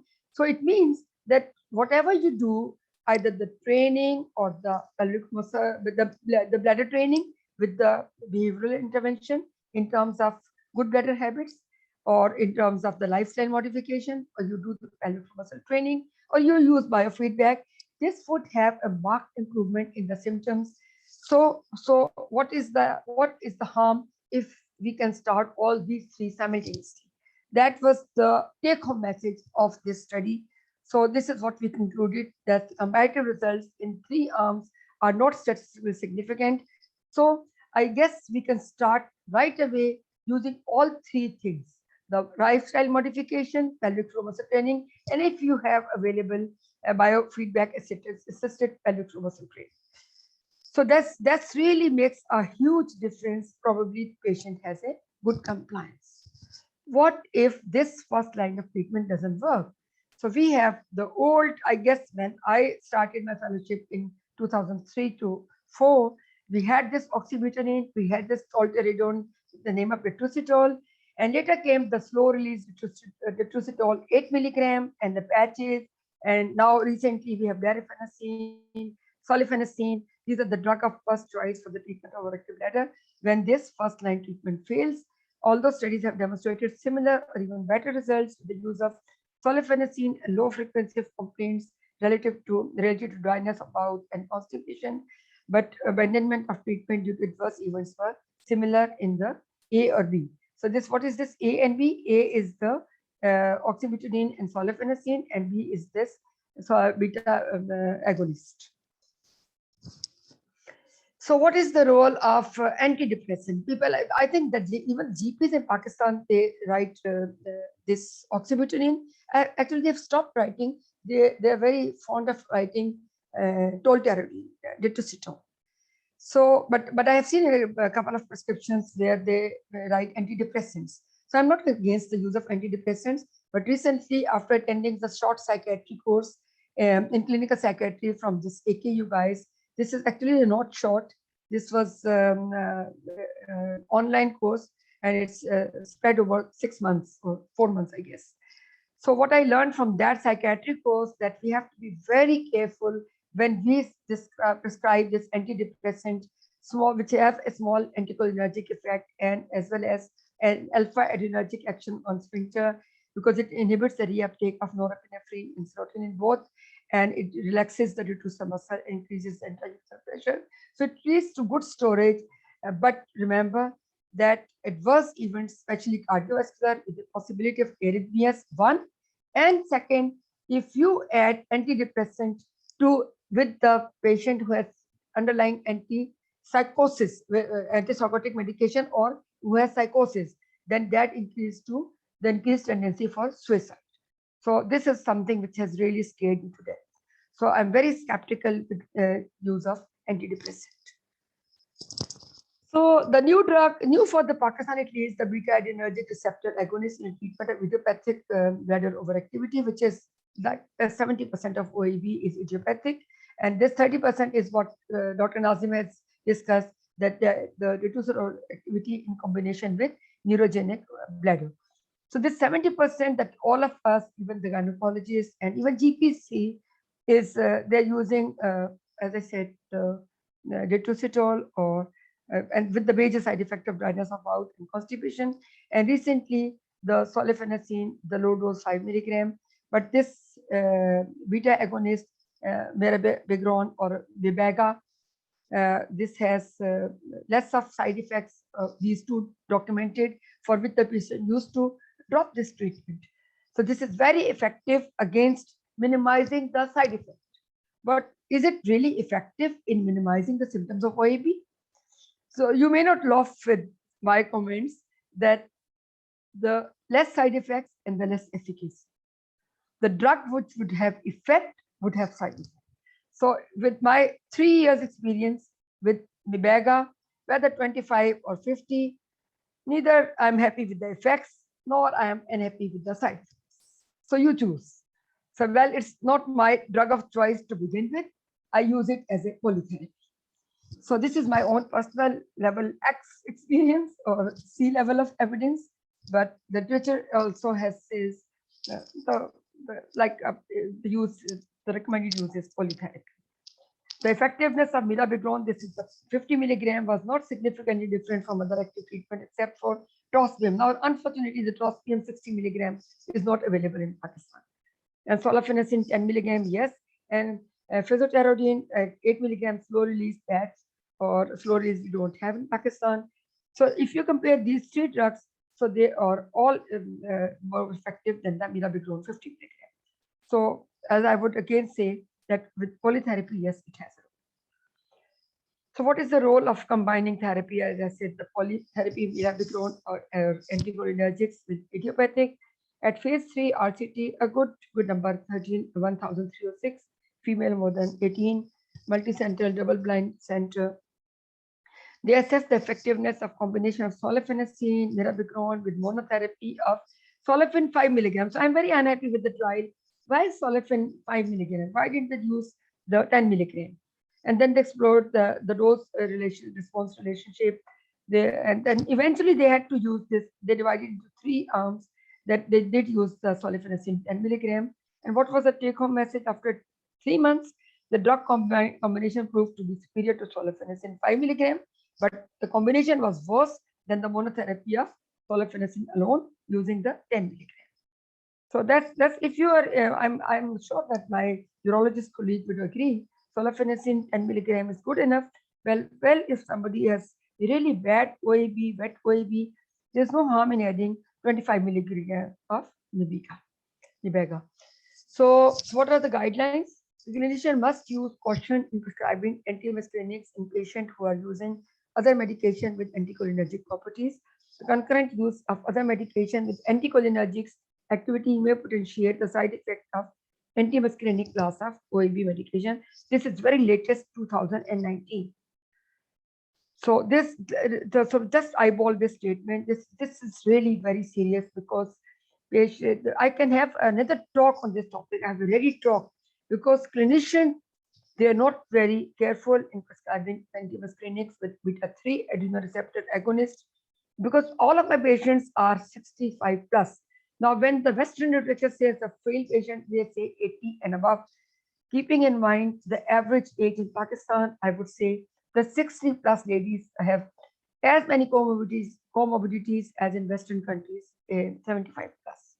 So this cognitive defect, particularly memory difficulties, have been reported in response to antimuscarinics, and clinical experience suggests that elderly patients may be particularly prone to these adverse events.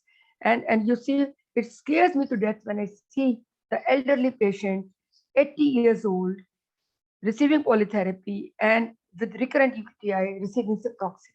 I'm sure that by now, all of my colleagues, they know that this ciprofloxacin drug, so commonly used in 85, 80 is strong contraindication because of aortic aneurysm. So I have stopped using since a year. So that's just a take-home message for my junior colleagues. So dementia patient antimuscarinics should be used with extremely precautions and is contraindicated because it actually aggravates the symptoms of dementia. So what if we don't have these very effective management of these drugs? So are there other drugs? There are a number of trials.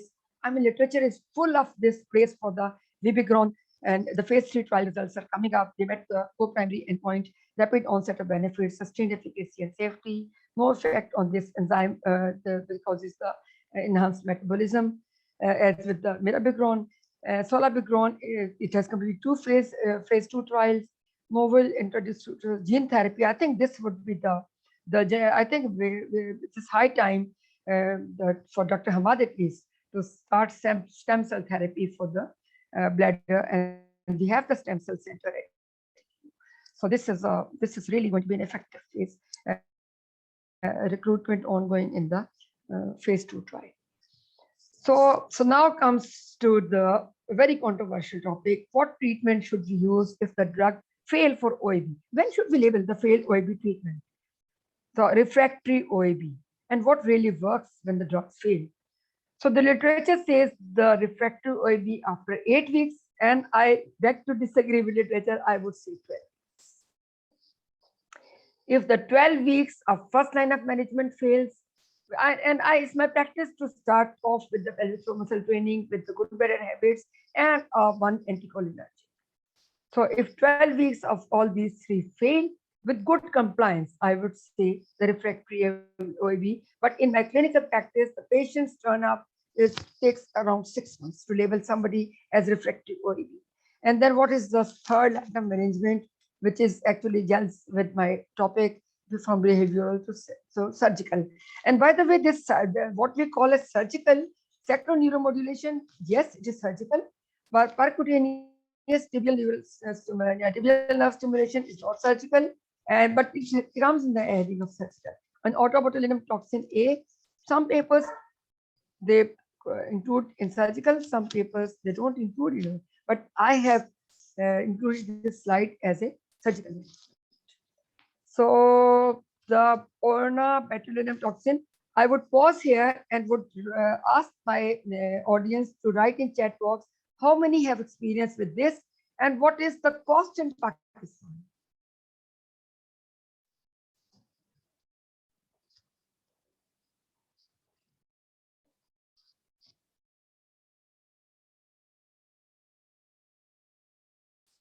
So chat, how do we go? So nothing in chat box. So if nothing on chat box, then I would assume, number one, can you hear me? Yes, Raila, we can hear you very well. Okay. I have some experience, Okay. very little, Yeah. few cases. I'm not really sure. I think it's about 45,000 rupees for the vials. Okay, thank you, Hamad. So this is 45. I think Hamad is telling me the cost of orna-botulinum toxin A, and the total procedure, 100 units are injected via cystoscope, and it's a daycare procedure. And with you have to counsel the patient, you have to numb the bladder, you have to counsel about the infection, you have to counsel about the urinary retention, and probably in my experience, it doesn't require the CIC, but still you have to counsel. And the package, minimum package, to the best of my knowledge, was in my previous experience was 200,000, and this treatment was effective as with evidence-based literature for good 6 months. And now with my new setup, I will show you by the end of my slide, it is Hamad only 100,000, and the cost of injection is only 22,000 rupees. And this is USA made orna-botulinum toxin A. So this is really cost effective, and I have switched now all of my refractory OAB patients for this daycare. It's a fantastic procedure and wonderful. So I think it's a high time that you should start advocating with Botox injections for bladder results. Very good results. Initial results are very promising. So percutaneous tibial nerve stimulation, a systematic review and meta-analysis, very recent one. And this is not a rocket science. This is very easy daycare setting. And this is 2,461 pages. I think the good number of trials that we can rely on. And they saw a significant clinical effect in voiding frequency, a significant reduction in nocturia and urgency episodes, and with the wet OAB, and with the urodynamic evidence that they did achieve the maximum systometric capacity and compliance. The pool success rate was 0.68. As you can see, it's very good. The major complication was the pain at puncture site, but the incidence was very low. So they concluded that posterior tibial nerve stimulation has been found to be an attractive option in patients with refractory overactive bladder, with about 60% patients showing a subjective improvement. I think you just need to have a setup where the patient can, you need to have volume. I'm sure at AKU volume is not an issue. They are like with Dr. Nuzar, Dr. Hamad, Dr. Rasi, and now Nazim and a few juniors coming up. So in my clinic, the 70% of urogyne volume was OEP. So this interesting fact that this PTNS, posterior tibial nerve stimulation, I would say posterior tibial nerve because this is posterior aspect of the deep malleolus, and this say percutaneous tibial nerve stimulation, and then transcutaneous tibial nerve stimulation. The literature has used both these words, but look at the terminology.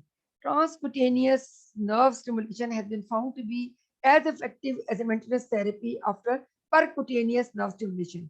So this is very latest Journal of Physiotherapy 2018, where I guess this percutaneous should be replaced by this is a published paper actually with posterior tibial nerve stimulation. And this transcutaneous can be taught and can be practiced at home. I've read this paper in depth, and I would ask you, my colleagues, to please read this paper, and somebody can have the courage to correct it. Well, I read it and I'm sharing it.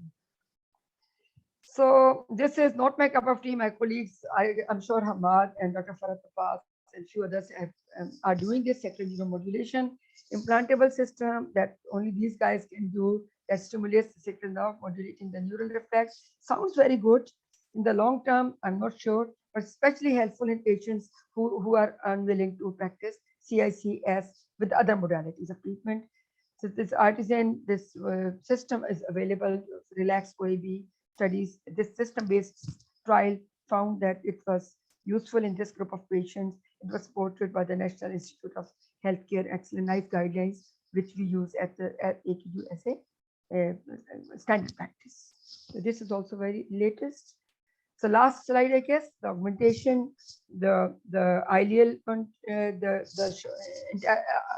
intero augmentation system. Let's say if you're using the ileal, the gut as a diversion, and if you're using the auto augmentation. What is auto augmentation? Anybody who can comment on auto augmentation? Come on, yeah, this is a group of urologists. What is auto augmentation?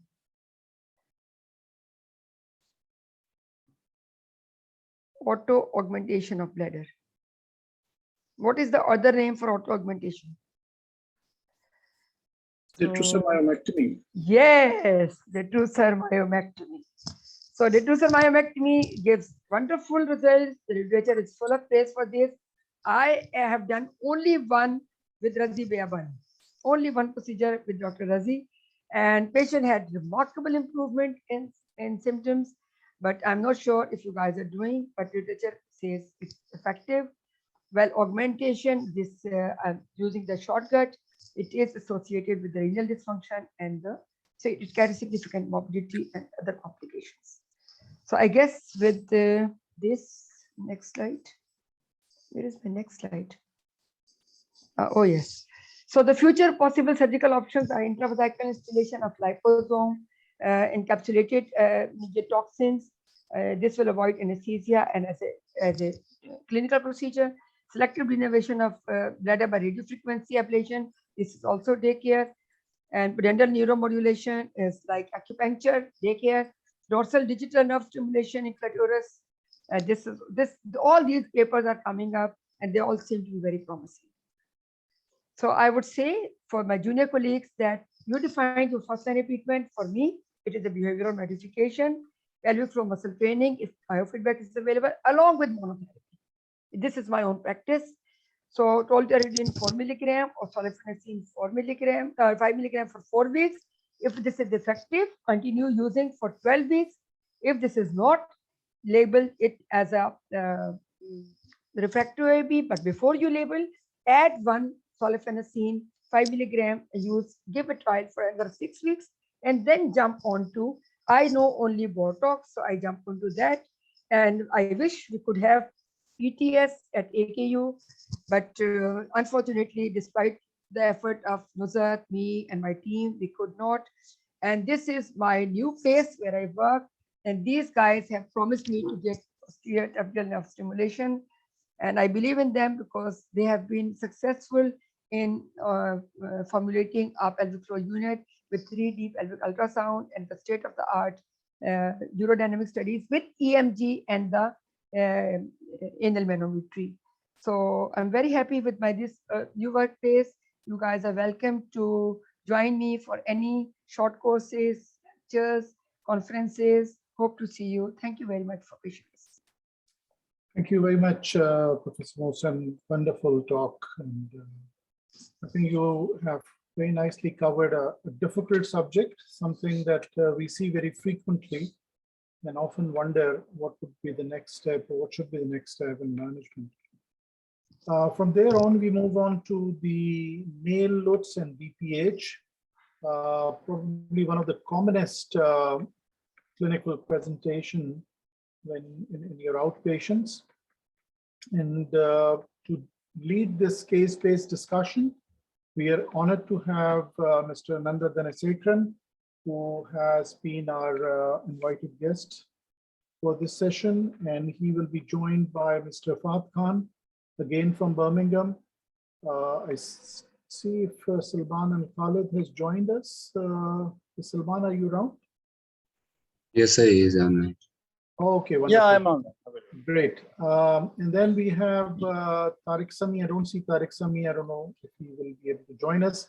But Ananda, the stage is yours. Please go ahead. Thank you very much for this. Thank you. Thank you, Professor Athar. Thank you for the opportunity again. And we are so happy to see this seminar going on quite strong year by year. Thank you for giving the opportunity for the second time in continuous. We hope that we will continue this for the future years also. One of the topic which we are going to cover today is the male LUTS due to BPH. The actual terminology is BPE, because BPH means benign prostate hypertrophy, which is a pathological diagnosis, while BPE is the normal clinical term. There is another term, BPO, which is benign prostatic bladder benign prostatic obstruction, which is due for the urodynamics. In this talk, we will predominantly look into the surgical aspects of treatment of male LUTS. We have covered a lot on the medical aspects in our last seminar. I will share my screen and start. Okay. So again, thank you for inviting for this 10th Karachi Urology Week. We'll start with a scenario. A 68-year-old man presents with BPE referred by GP. Prostate size is 80 grams. PSA is normal at 4. Patient tried tamsulosin and finasteride for 18 months as bothersome LUTS. IPSS is 20 with quality of life 5. His flow rate and bladder scan showed a maximum flow rate of 8. He voided 315 ml. His average flow rate is 4 with a residual urine of 32. He enjoys a very satisfactory sex life. There is no problems with erection or ejaculation. How are we going to proceed? Because of the lack of time and since the chat box is the only way we can discuss, I think I will go ahead with the discussions also. So this patient is a quite clear failed medical treatment. We have tried tamsulosin and finasteride, which is not working. So the best way is to discuss the surgical options. There are some absolute indications for surgery and there are some relative indications.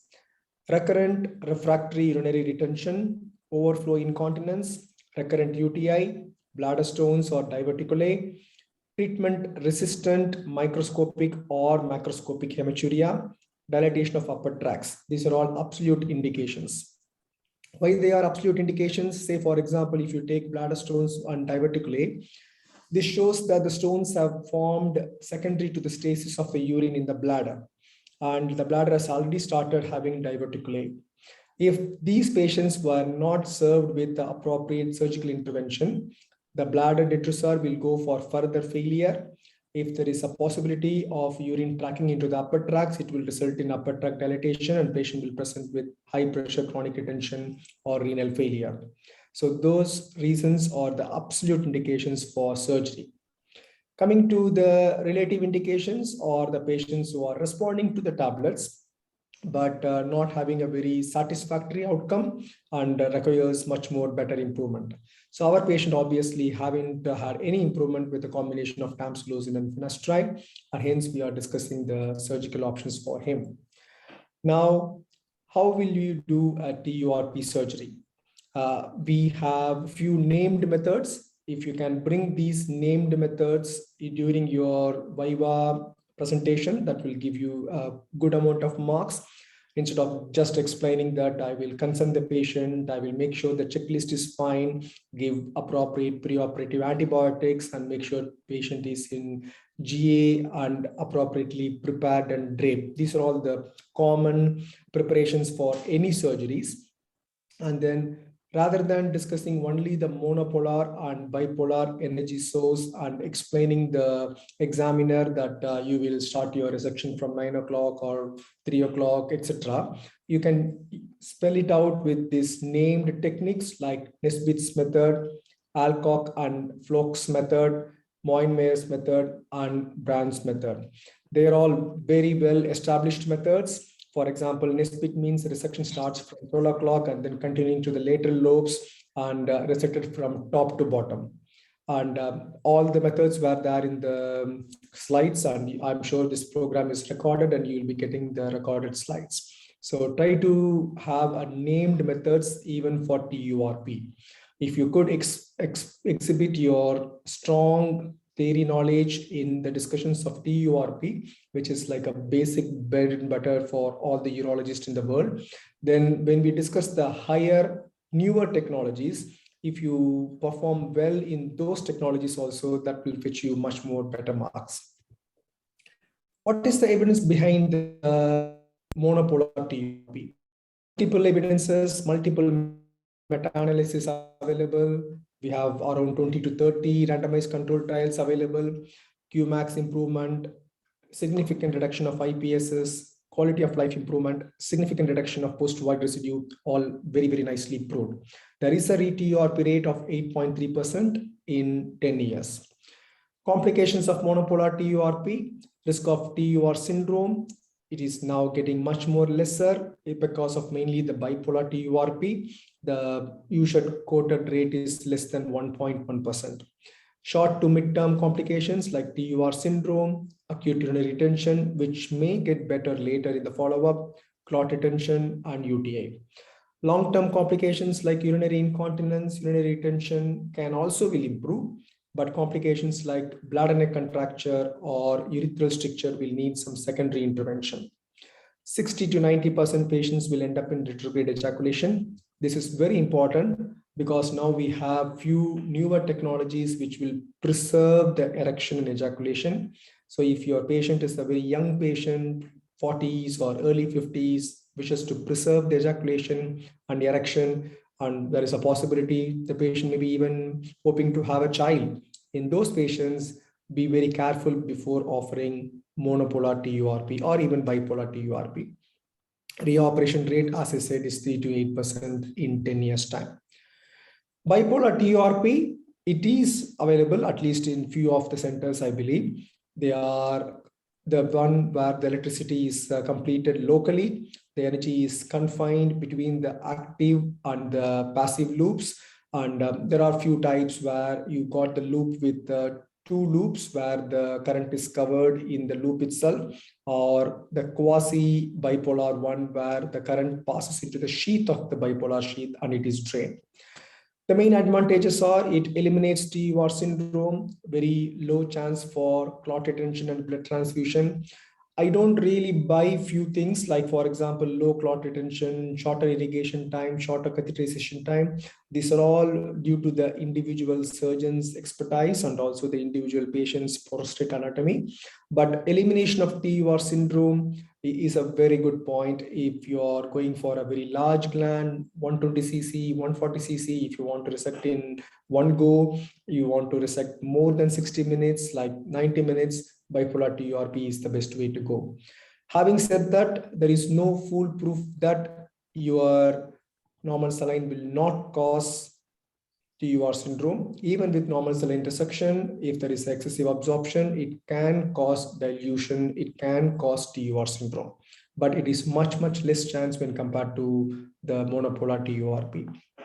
The other main advantage is patients who got pacemakers or defibrillators in the heart or foreign bodies like screws or plates in the hip where you prefer not to have unnecessary current dissipation into the body tissue. In those patients, bipolar TURP again comes into play. The EAU 2021 guidelines, which I hope you are all following up, should offer bipolar or monopolar TURP if the prostate is between 30 to 80 ml. If it is more than 80 ml, we need to be very careful in offering the TURP as a choice because, as you know, there is the surgery holmium enucleation or any enucleation is better suited for larger prostates. Bipolar transurethral vaporization of the prostate, almost a similar technique, but there is a special electrode which is like inverted mushroom shape. Using that, you can vaporize the prostate. It is a good one if the prostate is very small and you're not really looking for removing the tissues for the histology purpose. EAU 2021 is again offering bipolar vaporization for prostate between 30 to 80 ml. Coming to the lasers, you all know the thulium laser, which can be used both as a vaporization technique and also as an enucleation technique. It is a continuous wave mode laser. You don't need to really memorize the wavelength of 1940. Compared to TURP is a longer operation time and the laser takes longer time, but catheterization and hospitalization is much less. Blood loss will be much less. Always laser is much better hemostatic than monopolar or bipolar or any energy source. That's why laser is very good in hemostasis. It always creates very less blood loss. It is very suitable for patients on anticoagulants, even though you can stop the anticoagulant adequately. The next option is transurethral incision of prostate, which is suitable for very small prostates, less than 30 cc. Usually we see them in youngish patients like 50s and early 60s, where there is not much prostate tissue, bladder neck incision, and it can be done by using monopolar or bipolar methods. Coming to enucleation, enucleation is suitable for glands anything more than 40 cc. Maybe in the early learning period, we'll be starting with a lower sized glands. People have done enucleation in single sitting for glands even up to 500 cc, 700 cc, etc. If you see the Twitter feeds, you can see sometimes rarely people report removing 1000 cc of prostate using the enucleation technique. Technique is important, expertise of the person is important. Otherwise, it's a very straightforward technique. Wavelength of holmium is 2140. This is the another one you guys need to memorize. There are multiple meta-analyses which showed that holmium results in longer operation time when compared to TURP, but we are not comparing apples with apples here. TURP is for smaller glands less than 80 cc, while holmium is for larger glands. Shorter catheterization period. In UK, there are a lot of centers which are offering even a day care holmium enucleation service. Patient may go home with a catheter. Next day, the catheter will be removed. The same surgery, enucleation can be done by using thulium. As I said, all the lasers were almost equivalent in the result. Thulium is slightly different in the hemostasis wise, but the outcome is almost same. The man behind the machine is more important than the machine as far as the lasers are concerned. As per the EAU 2021 offer laser, whether it's a thulium or holmium for the larger glands. Green light laser, we can use it for enucleation or we can use it even for vaporization. The wavelength is 532, but otherwise working principles are almost the same. It has we have three types of lasers from the company. The 180 watt XPS is the one which has the best coagulation and best cutting modalities. The previous generation 120 is good in cutting, but coagulation is not brilliant. I think the much more older generation 80 watt, I don't think many people are using it now. So enucleation is equally good. If your institute has already got green light, you can use it for vaporization or enucleation. There is no need to buy or invest in holmium just for the sake of another energy source. But if you have holmium, the advantage is it can be used for stones also. Already we have a little bit lagging in time. So without much delay, I will touch upon the newer energy sources. Before getting into the newer energy sources, I will invite the other two panel members. Fahad, you want to add anything on the TURP or enucleation procedures, please? No, not particularly. I think, well, the thing that I do want to, the obvious thing, you know, when you compare HOLEP to TURP is that the retreatment rates. I think HOLEP is superior in retreatment rates. It's about, I think, 1 to 2% at 10 years, whereas TURP, the retreatment rate is between 8 and 10%. So that's important to take note. The other thing is HOLEP is also superior compared to TURP in terms of the Qmax as well. So that's the two obvious differences between HOLEP and TURP. Could you go back to the initial, just to the initial case that you did, that the patient scenario? Yeah. So 68-year-old, 80-gram prostate. Yeah, so you're sitting on the cusp there between quite big and so it's good. PSA4 on tamsulosin finasteride for 18 months. The thing that I want to mention here is that you know, you want to see this patient in your dedicated one-stop LUTS clinic in an ideal world, and you know, you want to have an engaging consultation with the patient. The important thing to note here is that he's on finasteride for 18 months and his PSA is still 4. So it's important you carry out digital rectal examination, rule out prostate cancer. So that will be my first thing for this gentleman. I think, you know, he may need an MRI plus minus biopsy. What are the effects of finasteride on the prostate? Oh, we can't engage this. You have to type. Okay. And the important thing here again is that there's a number of things that finasteride does for the prostate. It doesn't, not only does it reduce the volume of the prostate by 30% at 6 months, it increases the flow rate by about 10%, improves symptom scores by 20 to 30%. It reduces the risk of retention by 50%. Example, the MTOPS trial, reduces the risk of BPH progression. It decreases the total PSA by 50% at 6 months. And the other function of finasteride, it can stop bleeding from the prostate. So it's important to bear those things in mind. This finasteride does have a number of. So yeah, so for this gentleman, I think the first thing is just to do DRE for him. And the other interesting thing that you mentioned here is enjoy a satisfactory sex life with his partner. So, you know, already you look at this and you start to explore the minimally invasive treatment options. You know, he may want to preserve his retrograde ejaculation. He may want to, you know, obviously preserve his erections as well. So you need to have a close think about that and really counsel him about the different treatment strategies out there.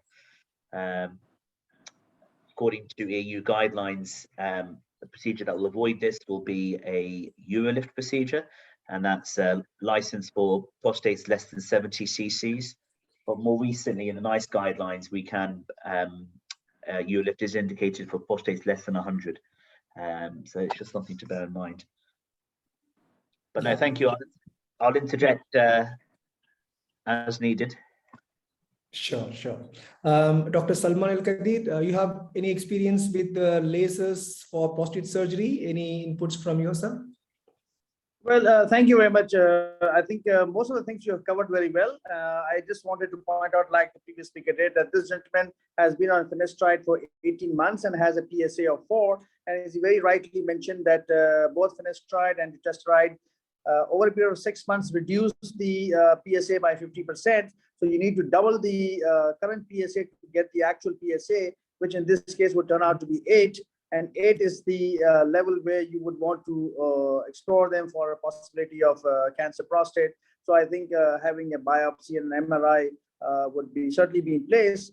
As for your question regarding lasers, yes, I do have some experience with laser, but my experience with laser is with the vaporization, not with the enucleation.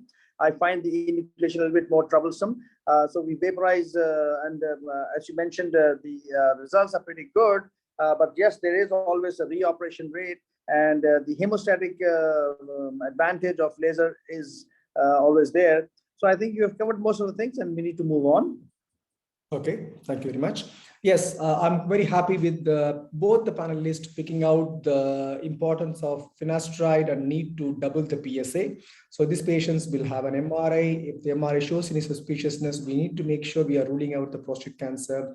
The main reason is some modality treatment, say for example, holmium enucleation. If it is done with the prostate cancer in the background, then if the patient had a cancer in the follow-up, surgical modality like radical prostatectomy will be very difficult. Even for TURP, if a patient develops prostate cancer in the follow-up in the future years, it's very difficult compared to a naive prostate gland undergoing radical prostatectomy. So it's very important to make sure patient has no prostate cancer before proceeding for any benign involvements.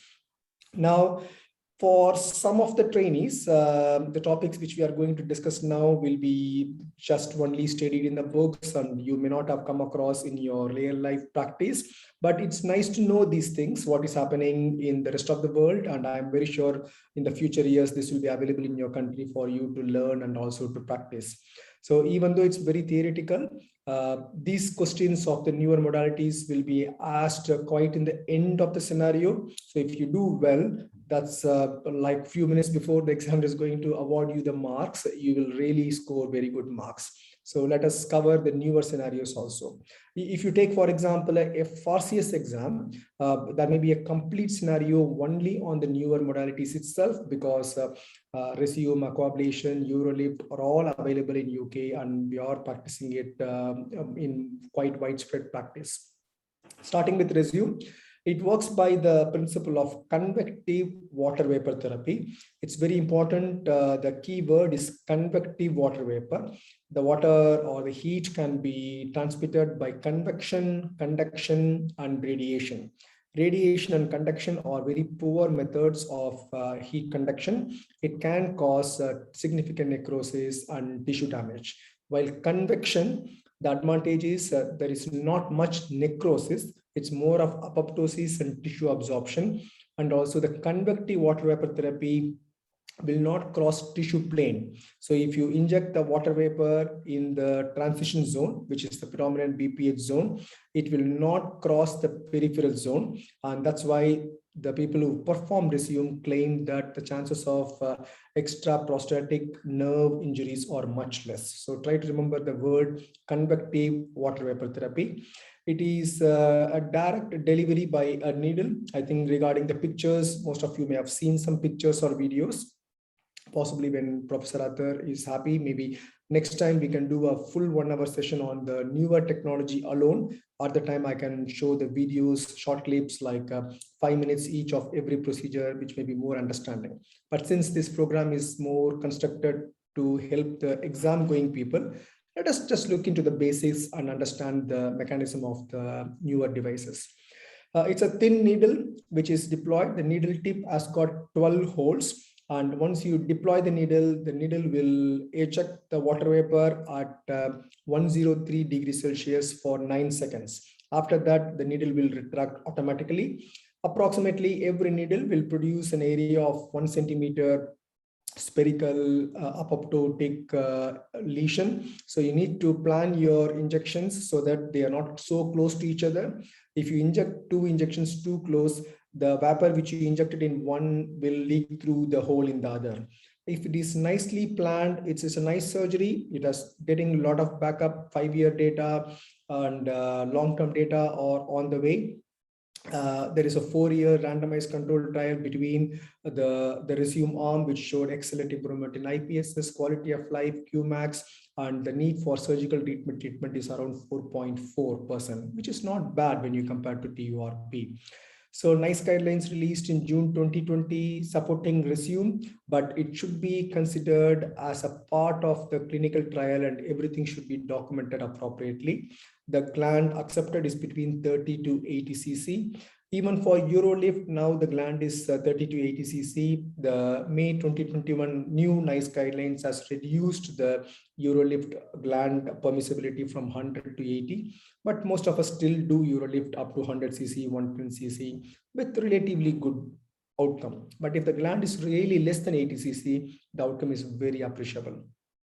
Aquablation. This works by the principle of image-guided robotic water jet ablation. So there is a patient will be in anesthesia. There will be a transrectal linear ultrasound probe with which you can map the prostate length, breadth, width. And once you switch on the machine, the robot will inject the water jet from the veru to the bladder neck. Sometimes you need to run 2 times or 3 times to get an appropriate ablation. You can see the ablation real time by using the ultrasound machine. And the one disadvantage is you need to do post aquablation, cystoscopy, and you may have to use sometime laser or a monopolar or bipolar TURP rolly ball to get appropriate hemostasis. If appropriate hemostasis is done, the outcome is relatively good. Patient may need catheter just for a day or two, and they have very good improvement. And Aquablation had water 1 and water 2 study. Water 1 was started in Nadia, India, and then they had a multi-center involvement and showing good improvement. Water 2, they have recruited larger glands, 80 to 150 ml, and this is the advantage of the Aquablation. The whole setup, setting up the scan, setting up the patient, volume, acquisition, etc. will take around like 20-30 minutes based upon your experience, but the procedure as such will take only 3 to 4 minutes. Not full-fledged available in the Western countries. It is still done under trial. NICE guidelines released in 2018 is supporting Aquablation, but it should be practiced with appropriate audit and follow-up. Prostatic artery embolization, a huge trial, rope trial was done based in UK. A lot of people were recruited. The only problem is it requires a good relationship of an intervention radiologist with a urologist. Already, especially in Western countries, we have lost a good amount of interventional procedures like pre-PCNL renal access or nephrostomy placement to interventional radiologists. And even prostate biopsies were done regularly by the intervention radiologist when compared to the Asian countries. So we don't want to really lose benign prostate also to them. And it's suitable for a very selective group of patients. Say, for example, if the patient had a previous TURP with regrowth of prostate presenting with bleeding, patient is not fit for anesthesia, and patient is on anticoagulant where you are not quite happy in taking the patient back to TURP. But even in that situation, if you have a laser, that may be a better situation, better choice than the PAE. PAE involves very heavy radiation of CT scans because you need to get a good volumetric CT scan with the angiogram phase. You need to know the vascular anatomy, and if the vascular anatomy shows that patient has significant atherosclerosis, the radiologist can't pass the embolization catheter proximal enough to close the glands and create the embolization outcome. The rope study completed in 2018 showed good improvement in quality of life, and the improvements were slightly greater than the TURP arm. I've got the references in the screen. Once you get the recordings, possibly you can use these references in your exam. Both EAU guidelines 2021 and NICE guidelines 2018 has supported this, but it has to be done in a very standard arrangements of audit and clinical governance. We can't offer that quite regularly. Prostatic urethral lift is much more widely practiced, and the acceptance is slightly better. In my trust, we are doing it. We are quite happy and proud with that. We have plenty of patients with very good outcome, and we are training also people who are attending us, and we even travel to other countries to train the other surgeons. Can be done under general anesthesia or local anesthesia. Maybe in the starting, general anesthesia is a good choice. Once you get the knack of applying the clip at the correct place where you want, then you can do under local anesthesia. For local anesthesia, maybe 1 gram paracetamol 30 minutes before starting the procedure. And we tend to use a cold lignocaine, and cold lignocaine has a better mucosal absorption, and the coldness itself can cause a bit of a urethral anesthesia. And the implants can be placed based upon the size of the gland. Many patients require only 2 implants left and right. Some patients may need even up to 4 implants. If there is a median lobe, there may be a need for 1 separate implant for the median lobe alone. It started with a lift study. It's a multi-institute, again, randomized controlled trial with a procedure of urolift and also a sham treatment where the patient had the same cystoscope without any lift implant placement. Good improvement as usual with IPSS, quality of life, and BPH2 and Qmax indexes. All these studies, if you see, always there is a good improvement of the results. Because if there is no improvement in the results, number one, we may not be even discussing it now, and we may not be educating people on the energy source and spreading the word. So most of them will have very good results. The only thing is patient selection. As long as we have a good patient selection, the patients will have excellent result. Can I just again invite Mr. Khan? What is your view on this minimally invasive therapies? Yeah, I mean, fantastic overview, Anand. I think you've covered most things there. I'm pro minimally invasive for the right patient, but the interesting point that I would like to mention is just that we're living in a Montgomery era nowadays, and I think it's important that these patients, and I want to stress the importance, and you need to mention this in your exam as well, that there are a number of treatment strategies for BPH. You need to counsel the patient for all the options out there for them. Even if it's a particular management that you do not offer in your hospital, they still need to be made aware that there is UroLift as an option that will preserve their retrograde ejaculation, etc. Antegrade ejaculation. And even if you don't offer it to them and another hospital does, it's important that they are counseled for all the treatment options out there. Because in this day and age, if a patient has a TURP, because that's all you do, and they come back and they have a problem, you have no legs to stand on, I'm afraid. So I think it's important that there are a number of treatment strategies. BPH is becoming very much a tailored approach for the patient. No one size fits all. So I think that's the important point I'd like to mention. But otherwise, Anand, that's a very comprehensive review. Well done. Yeah, thank you. Dr. Salman El-Hadid, what is your view on these new technologies?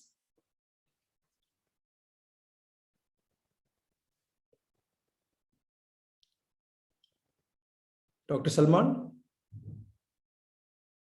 Yes. Can you hear me now? Yes, we can hear you. Yeah, sure. Thank you very much. You have done a wonderful review of the minimally invasive procedures. And I believe you are 100% correct when you said that these new modalities are currently not available in Pakistan.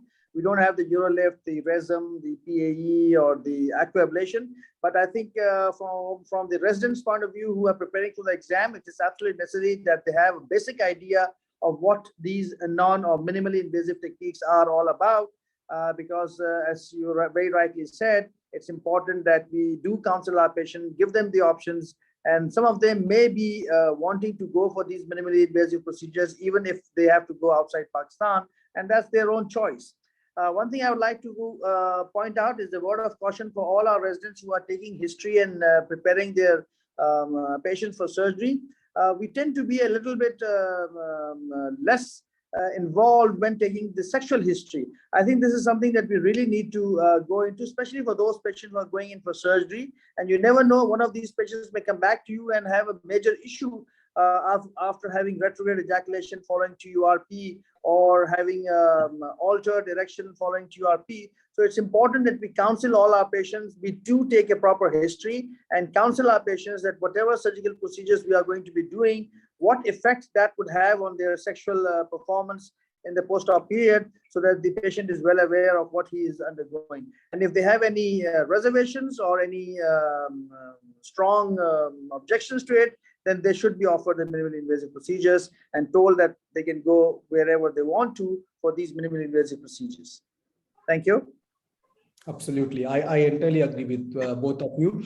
As Mr. Khan said, it's very important that consent should be very comprehensive. Even if you are not offering a surgery, don't feel shy in explaining the other options. But of course, you can easily sell what energy source you have, and you can still hold the patient without losing the patient to your colleagues practicing nearby. And as Dr. El-Hadid said, it's very important that you should know the basics of these energy sources, so that when the opportunity comes, it's easy to understand and know the strong evidence behind that. I have a few more slides to complete. Sorry, the other final point that I wanted to mention was the obviously when it comes down to consent, but it's the longevity of these procedures is the other thing. Particularly with UroLift and Resume, evidence is around 4 to 5 years. Again, they may have symptomatic relief for a few years only, whereas TURP, HOLEP, the longevity of the procedures are a lot longer. There's evidence for 15, 20 years plus. So that's another important thing to bear in mind when counseling the patients. Yes, absolutely. If the patient selection is done with the, for example, NICE guidelines criteria of 30 to 80 ml, and if the techniques are good, hopefully they should have a little bit more longer effect of the surgery, but we don't have the evidence behind that because absolutely, because the evidence is released only 5 years in 2017. So hopefully by next year, we should get the 10 years data for Urolift. But the time will tell about the longevity. And hopefully, I think somehow they will try to establish that the retreatment rate is almost closer to TURP or slightly worse than TURP. In that case, also it's equally acceptable because of the erection and ejaculation advantages. So for the students who want to quote the evidences, BPH6 study is a good evidence for prostatic urethral lift, and I've tried to place a summary of the evidences. There is a Cochrane review happened in May 2019, and MedLift study is the study specifically looked into the use of Urolift for the patients with middle lobe. Unfortunately, in the initial publications, they have removed the patients with middle lobe. And so this study is a very landmark study for making the Urolift practitioners to use the Urolift for the middle lobe also. Slightly different technique, but it's still working. The other indication or the other place where Urolift has a role is even prior to medical management. I think there are patients, and when you counsel them for tamsulosin that can cause retrograde ejaculation and erectile dysfunction with finasteride, there are a small portion of patients who off the cuff are not keen to start medical management.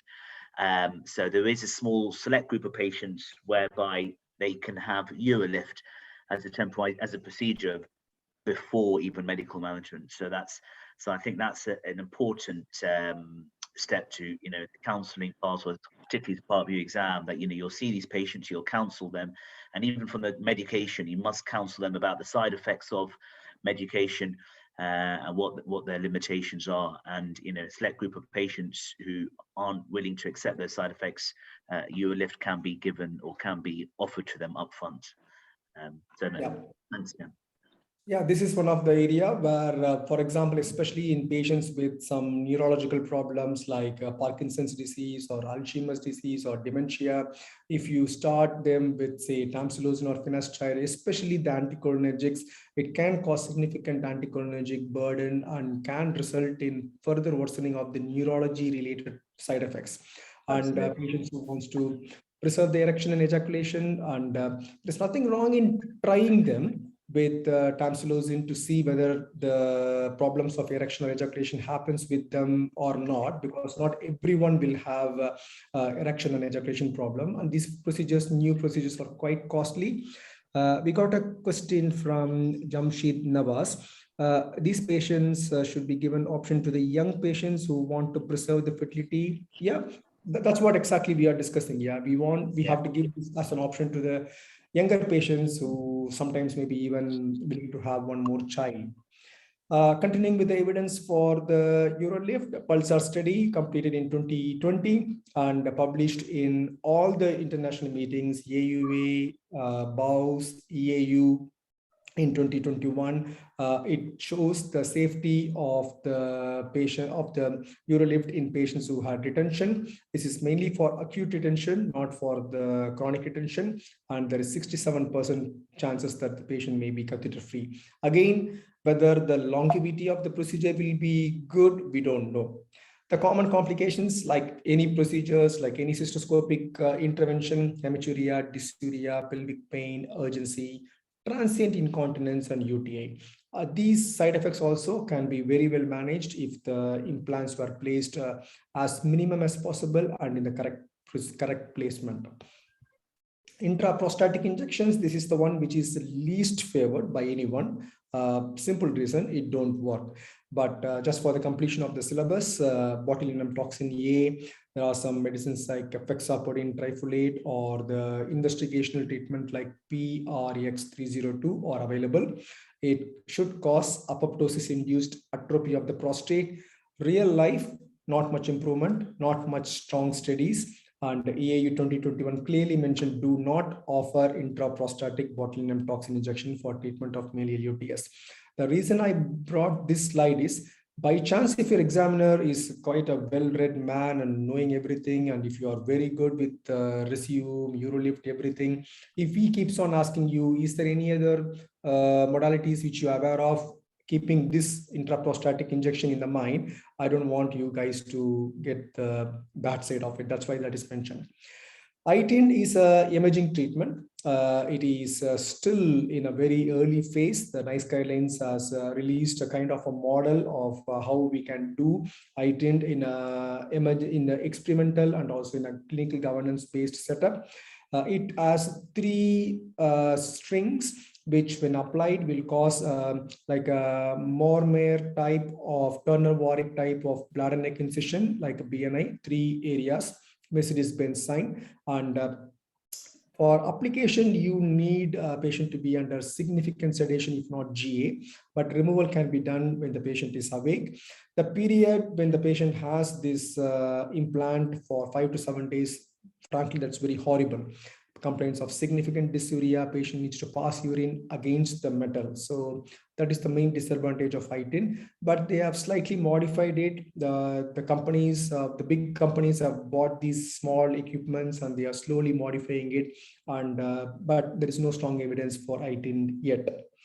Allium is a type of walled stent. You can use Allium even for the ureter, malignant ureteric strictures, available in various sizes. We can use it for VUJ or PUJ alone or the whole ureter, and this can be used for the urethra also. Again, stents may be the last choice, if at all, if you want to do. Any benign prostate enlargement treatment is not complete without discussing the minimally invasive simple prostatectomy, whether it's open prostate or whether it's robotic assisted prostate. These are now extensively practiced. You can see the seminars with benign prostatic hyperplasia. There will be always a robotic surgeon to complete to say that it is possible to do transvesical simple prostatectomy, almost mimicking the open prostatectomy techniques. Again, it's just a different equipment. The treatment, everything is same principles of open prostatectomy, which is very well established, as we all know. There is one more question in the chat. Oh, thank you, sir. Okay, very good. I'm stopping the screen sharing, and we have excellent panel here with a very wide experience on various energy sources. And any concluding remarks, Mr. Khan? No, that was fantastic. Very good presentation. You covered all the treatment strategies there, including stents and things. So, no, very well done. It's really good. Thank you. Salman, you have anything to add? No, thank you very much. I think all the topics, in fact, the new invasive, the minimally invasive things have also been covered very well. And I hope the audience has grasped the essence of the talk and would be ready for the exams now. Thank you very much. That's very kind of both of you. Thank you for both of you joining us. And thank you very much for Professor Athar to giving us this option for 2 consecutive years. We hope we will have the presence for the future years. My request is, if the duration is given a little bit longer, we can prepare much more in detailed presentations. Mr. Khan is my colleague. We do Urolift. And so, for example, Urolift alone, I can personally talk for 2 hours or 3 hours, but it's not necessary for the exam purpose. But if we can even have it on a different 2 days, so that we can show some short videos of these newer technologies, so that the residents are not looking into substandard YouTube videos and learning something of their own. We can show the exact proper videos with proper techniques. And I'm very sure the young residents, when they are practicing in the age of at least like 40s and 50s, they will have access to all these technologies. Thank you very much, Ananda. This is wonderful, and really will appreciate your offer. Definitely will engage you, Mr. Khan, Mr. Sami, over the next few meetings that we're probably organizing. And we probably can have a dedicated session on BPH, in which probably these newer options, and if you're practically involved in it, that would be wonderful to see your own experience. I mean, Professor Athar, is there a role for Urolift and these minimally invasive options in Pakistan at one time soon, or? Cost is a major factor, and okay. But I really like your comment about using these minimally invasive options, Mr. Khan, about for patients who either do not tolerate alpha blockers or other Absolutely, medical treatment, Yeah. or they have significant side effects. Yeah. So, I mean, these minimally invasive options, at least they are good for a short period of time. The data is indicating that. And they are often done under little anesthesia. So they can be even done under pseudo-analgesia, some of these at least. I mean, the Anand, I'd just like to mention, he's a UK leader on Urolift. He's trained a number of surgeons in the UK. He's trained a number of surgeons internationally as well.